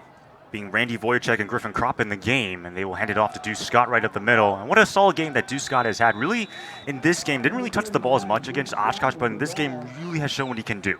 Yeah, and that's going to be big for the Thunder too, because you got to think over the past few years, there's always been that second back with Gio Weeks to really keep defenses off balance. And Christian Karstens, Jack Allen at points when he was playing running back, Kyle Carter occasionally. So they always enjoy using that second back, and Deuce Scott proven his case to be worthy of a lot of snaps this season. Deuce Scott now 8 carries over 60 yards for him. Here is Jones looking deep down the field. It's going to be incomplete, though. Well, he had Scott early, but one thing about Xavier Jones, he likes to throw the ball downfield. He's got a great arm and a great feel for the game, and just overshoots Wojtaszek there, who was behind the coverage. But Xavier Jones will definitely an exciting player to watch. He will take his chances downfield for sure. Had 2 passing touchdowns, also a rushing touchdown all of last year. Did appear in that Mount St. Joseph playoff game for one of those little gadget plays that Coach Scott likes to run. Yeah, he's such a dynamic quarterback. I mean, can run, can throw.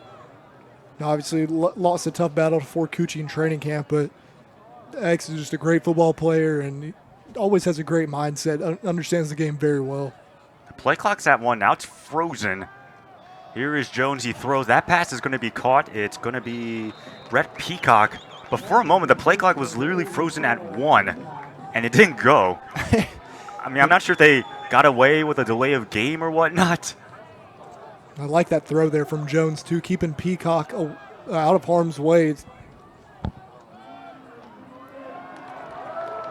And didn't see what the last play was. We'll give the Deuce Scott up the middle for the first down there. But, yeah, go back to the play before, the throw to Peacock. Just nice location from Jones. Usually you don't want to throw slants behind, but he does that to keep him from getting blown up, going across the middle there and able to get a few extra yards. It looks like Andrew Partika in at running back now for the Thunder. Yeah, he's typically lined up at safety. Don't really see him on the offensive end. Yeah, he got moved in the spring to running back, and just a crazy athletic guy. It'd be interesting to see him with the football in his hands now and see what he can do on the ground. Has appeared. This is his 15th game he's appeared in. Senior out of Jacksonville, Florida. And it looks like they're going to move the chains. They're still sorting that one out. 7:07 left to go in the fourth quarter. Certainly have had some confusion at times, it seems, from the officiating crew.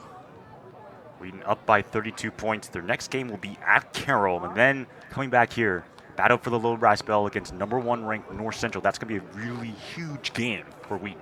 Yeah, and I mean it's the biggest game every year. Those are the top dogs, not only in the CCIW but really in Division III right now. And Wheaton's going to get it at home again, so it's going to be a big test. But they can keep building on this momentum. They'll be in a good spot.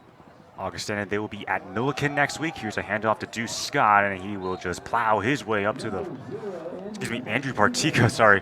It's up to the 40-yard line. Thanks for that correction, Ross. All good to see Partika fighting hard, lowering his shoulder there. He's always been a very physical player.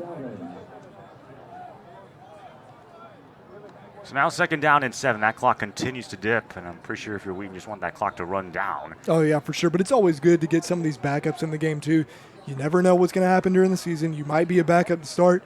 Something happens. God forbid someone gets injured. You got to step up. So always good for these guys to get some extra reps. 2nd down and 7 from the Vikings 40-yard line. Here is Jones. Has protection. He throws. That pass is caught. It's Griffin Kropp once again. Moves the chains for the Thunder. Yeah, clean pocket for Jones. Just going through his progression right there and just happens to find Mr. 6'5", Griffin Kropp. I mean, what a shame we got to throw it to him, right? I mean, it's just unfair for any defense to literally go up against 3 behemoths in tight ends. Yeah, that's tough. But Jones right there, great job, going through his progression again. He's going to come into a game and make plays. That's just who he is. He's a very phenomenal quarterback, and just having that weapon of Griffin Kropp right there, that's just easy completions. Partika is in the backfield. Play clock running down to 5, under 5:33 left to go. And they will give it to Partika, looking for some space. Andrew Partika. Oh, look at that. Just trucked a man down. Ooh. Somebody give that man a Dr. Pepper. What a play by Andrew Partika. I'm telling you, he's always been a very physical player. He's such a great athlete. And look, I mean, you can just see him running, bam,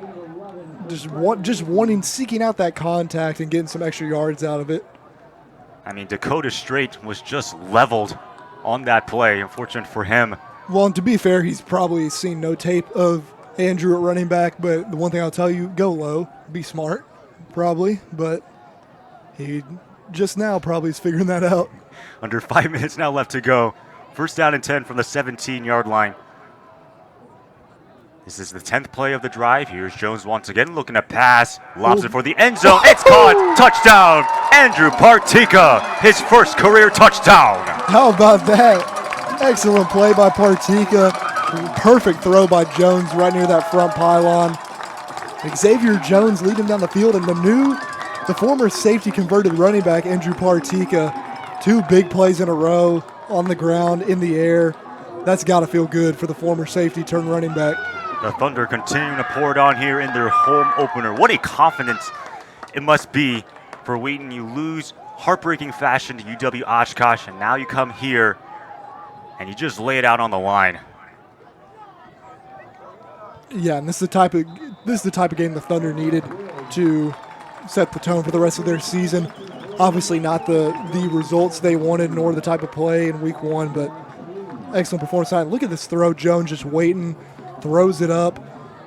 Got that little running back corner out to Partika, that kind of red zone play that teams run a lot where defense can almost forget about the running back. Coming out of the backfield, they just run on that corner. It's a little high-low play, and perfect ball there to Partika. And, for a former DB, he showed pretty good hands right there. I know. Typically, DBs, defensive backs, and corners, they're regarded for not being able to catch the football. I mean, they're receivers that can't catch. Isn't that right? Yeah. I'm just That's why you play defense. Yeah. But, I mean, that's just got to feel good for Andrew Partika. He's such a hard worker and a very good player. And again, I mean, what we talk about, Xavier Jones comes in the game. He's a playmaker. That's what he does. Leads the team right down the field. Now we can see if Augie can make something happen before the clock runs out. 5 of 6 for 66 yards was Xavier Jones. Wheaton now with 491 total yards of offense in this ball game. Great number right there. Yeah. And kind of going back to Wheaton's offense, obviously, you look at the individual. We talked about Ben Thorson, we talked about Giovanni Weeks, but as an offense, they had 6,012 total yards. That actually broke a 2,003 record when they had 5,926 yards. They averaged, 501 yards per game. I know North Central gets a lot of attention, rightfully so, with Galari Trophy winner Luke Lane and D'Angelo Hardy, Joe Sacco, whatever, but that's ridiculous. 501 yards per game, 10th in Division III. That was just crazy what Wheaton was able to do last year. Yeah, and again, for every year in the Coach Scott era, having a different quarterback, for them to keep that offensive consistency just speaks a lot to the coaches on that side of the football. They've even had some coach turnover, obviously, an offensive coordinator too. So, I mean, in just the experience and the talent and playmaking ability of the players that are out there, obviously they're the ones that have to get it done. But, I mean, a great night tonight offensively, and hopefully more of this to come the rest of the season for the Thunder. And those 501 yards per game broke a 2021 record set when they had 491 yards. That was with Luke Anthony at quarterback. Meanwhile, here is Mike DeJoy, I believe, on the carry. Nope. Instead, couldn't tell who the player was. It's Arik Mistak on the carry. So another backup running back for Augustana. Nice run there by Mistak. The senior out of Fox River Grove, Illinois. So now he will come into the game. So Augustana really going into their bench. So with Liam Crawley in the ball game. Yeah, that's smart. I mean, just want to get your guys some rest as well and prevent, possible injury and get some of these backups some reps too. And once again, another carry, this time back to Mistak. So Augustana continues to stay on that ground game. Obviously not the result they wanted, being down 42-3. They'll have a lot of chew on as Wheaton will give them their first loss of the season.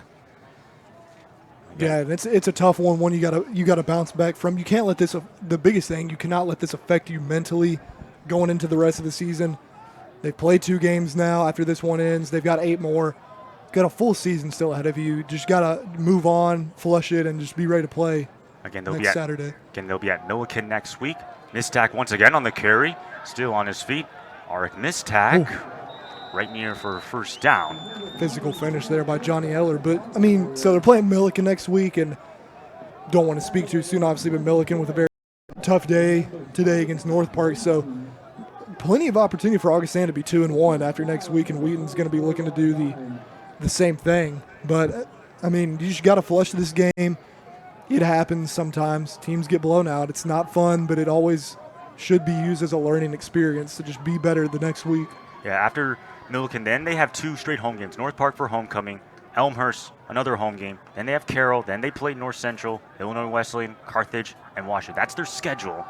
Meanwhile, for Wheaton, again, they will be at Carroll, and then they take on North Central. And again, another carry, and surging forward for the first down. Love that finish by the offensive line right there. Pushing the ball carrier forward, always a good thing to see right there. Once again, Art Vistak taking the load for the Vikings as we approach the 2-minute timeout. Wheaton leads 42-3, dominating fashion here in their first home game of the 24-25 season. And kind of going back to the fact that, again, a couple of new rules, the 2-minute timeout, the playoff expansion, especially the playoff expansion. We talked about this a little bit, but with those Pool C bids, Wheaton, I mean, before you only had 4 Pool C bids, now you have 12. Wheaton, given how the fact that they've always played second fiddle to North Central, obviously Wheaton's been a good team within the CCIW, but they have 3 losses since 2019, all of them being to North Central. But given how the Cardinals, they've won the conference since 2021, those extra Pool C bids are going to help Wheaton out a lot. Yeah, for sure. And again, the only thing I know to draw parallels from is the 2022 season when lost at Trinity week 1, ends up being a ranked opponent like Oshkosh is now. Lose to North Central, go 8-2. Now, could say they got very lucky in being able to host the playoff game, but they make the playoffs, get to host another out-large team that year in Bethel. Obviously, unfortunately lost that game, but there's no reason for any Wheaton fans to panic after week 1 in terms of their playoff chances. I mean, they've got plenty of them. I have no doubt even if they go 8-2 again, they'll make the playoffs with the expansion. Final 2 minutes of this ball game. Here is Liam Crawley. He's going to look to throw. He's going to lob it downfield. That pass contested. And is it picked off? It is. It's intercepted by Colin Moore, his first INT of his career. Nice play by Colin Moore there in his second game as a key member and starter of this Thunder defense. Just going up and playing that one well, high pointing it. You can see the pressure coming in there on Crawley. Just tried to give his receiver a chance downfield, and Wheaton all over it again. Good coverage from Chris Karstens on the play as well. First takeaway by the Wheaton defense. Also chipping in with 3.5 sacks. Luca Torti leading the way, 9 tackles for him. A lot of Wheaton players. I mean, last week, it was Isaac Parrish and Rex Kroger really getting it done, but now Luca Torti leading the team in tackles. Yeah, Lucas has a great night getting to the football, and Isaac still, though, had a great night up front getting after the quarterback. Yeah, Parrish with 4 tackles, and they will hand it off inside. I believe that's Trent Gabriel in the game now at running back. They're getting some backups in. Played in 6 games last year. Really had a great performance against Elmhurst, 37 carries. Against Milliken, 124 yards for Trent Gabriel. It's a career high for him. Also chipping in for his first rushing touchdown last year against the Big Blue. Second down and 7. Gosh. Oh, wow. Look at this big run. I mean, something got you fired up, Ross. What did you see? Well, I saw number 44, Riley Howard, who was a former linebacker, now at tight end, come in motion and just decleat somebody off that left side of the line of scrimmage there. You kind of see that one. You know, there's some plays you can kind of see coming from up here, this bird's eye view. I could see that one coming, and Riley Howard with a ferocious play right there. Kind of a pancake block right there. No, that was more than a pancake. Under a minute now left to go. It's a flapjack. Another handoff. I believe that's, again, Trent Gabriel. Gonna have to maybe snap one more play. Guess not. Great win for the Thunder tonight. 503 yards for Wheaton's offense. And again, we mentioned they averaged 501 yards last year. I mean, a much better performance. I mean, are there some things to clean up? Absolutely for the Wheaton Thunder, but just great to get that loss off your back. Of course, a win, it's just so awesome to have. Yeah, no team ever plays perfect. You know the old saying, you're not as good as you think you were. Translates to Wheaton tonight, and for Augie, you're not as bad as you think you were. There's still things that Augie did well. There's things Wheaton struggled with. Both sides, you really just got to watch this film and learn from it and grow from it and quickly move on to the next opponents. Wheaton takes care of business against the Augustana Vikings. Your final from Macaulay Stadium, 42-3, as Wheaton has now won their last 17 matchups dating back to 2006 against the Vikings. Overall box score, again, Wheaton finishing with 507 yards. I mean, look at this, 154 rushing yards. Mark Vercucci was just so dominant through the air, 19 of 32, 287, and 3 passing touchdowns. Yeah, great night for Mark. Line protected him well, and he was very accurate tonight, throwing the football down the field, getting the ball again, getting pretty much all the playmakers that the Wheaton offense has involved. And, you know, it's, again, he just had a tough week one, not necessarily all his fault, really, but one you can see from a clean pocket and when he's got vision down the field, able to go through his reads, he is a deadly quarterback, and hopefully will continue the string of really good Wheaton quarterbacks. If tonight's any indication, I have no worries for him the rest of the year. He was great. And meanwhile, for Giovanni Weeks, did not get over 100 rushing yards, but if you consider his scrimmage yards, 83 rushing yards, 44 receiving yards, that would be 127 scrimmage yards. He's proven that he can do it in so many different ways.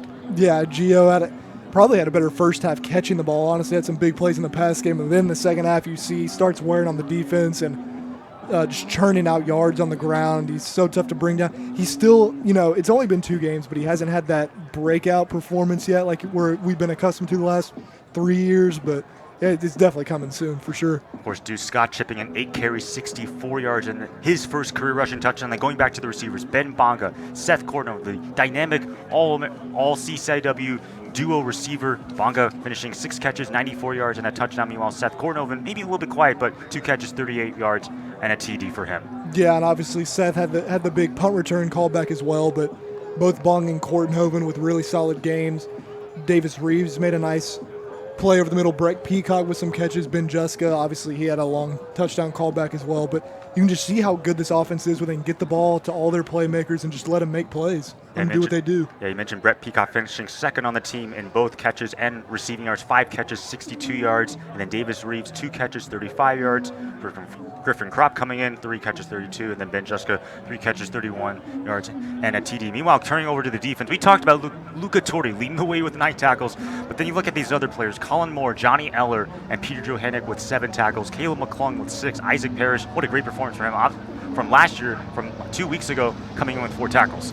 Yeah, and I'll just talk about the whole defense here since they only gave up 3 points the entire night, but just great job by this defense. Augie ran some tough stuff to cover, ran a lot of mesh tonight. They ran some play action, getting the Wheaton defense to try to cover laterally across the field, a lot of wheels, a lot of deep go balls, and Bardwaj and Crawley were putting it out there for the guys to try to make plays, but Wheaton was just on top of everything. They limited the explosive plays.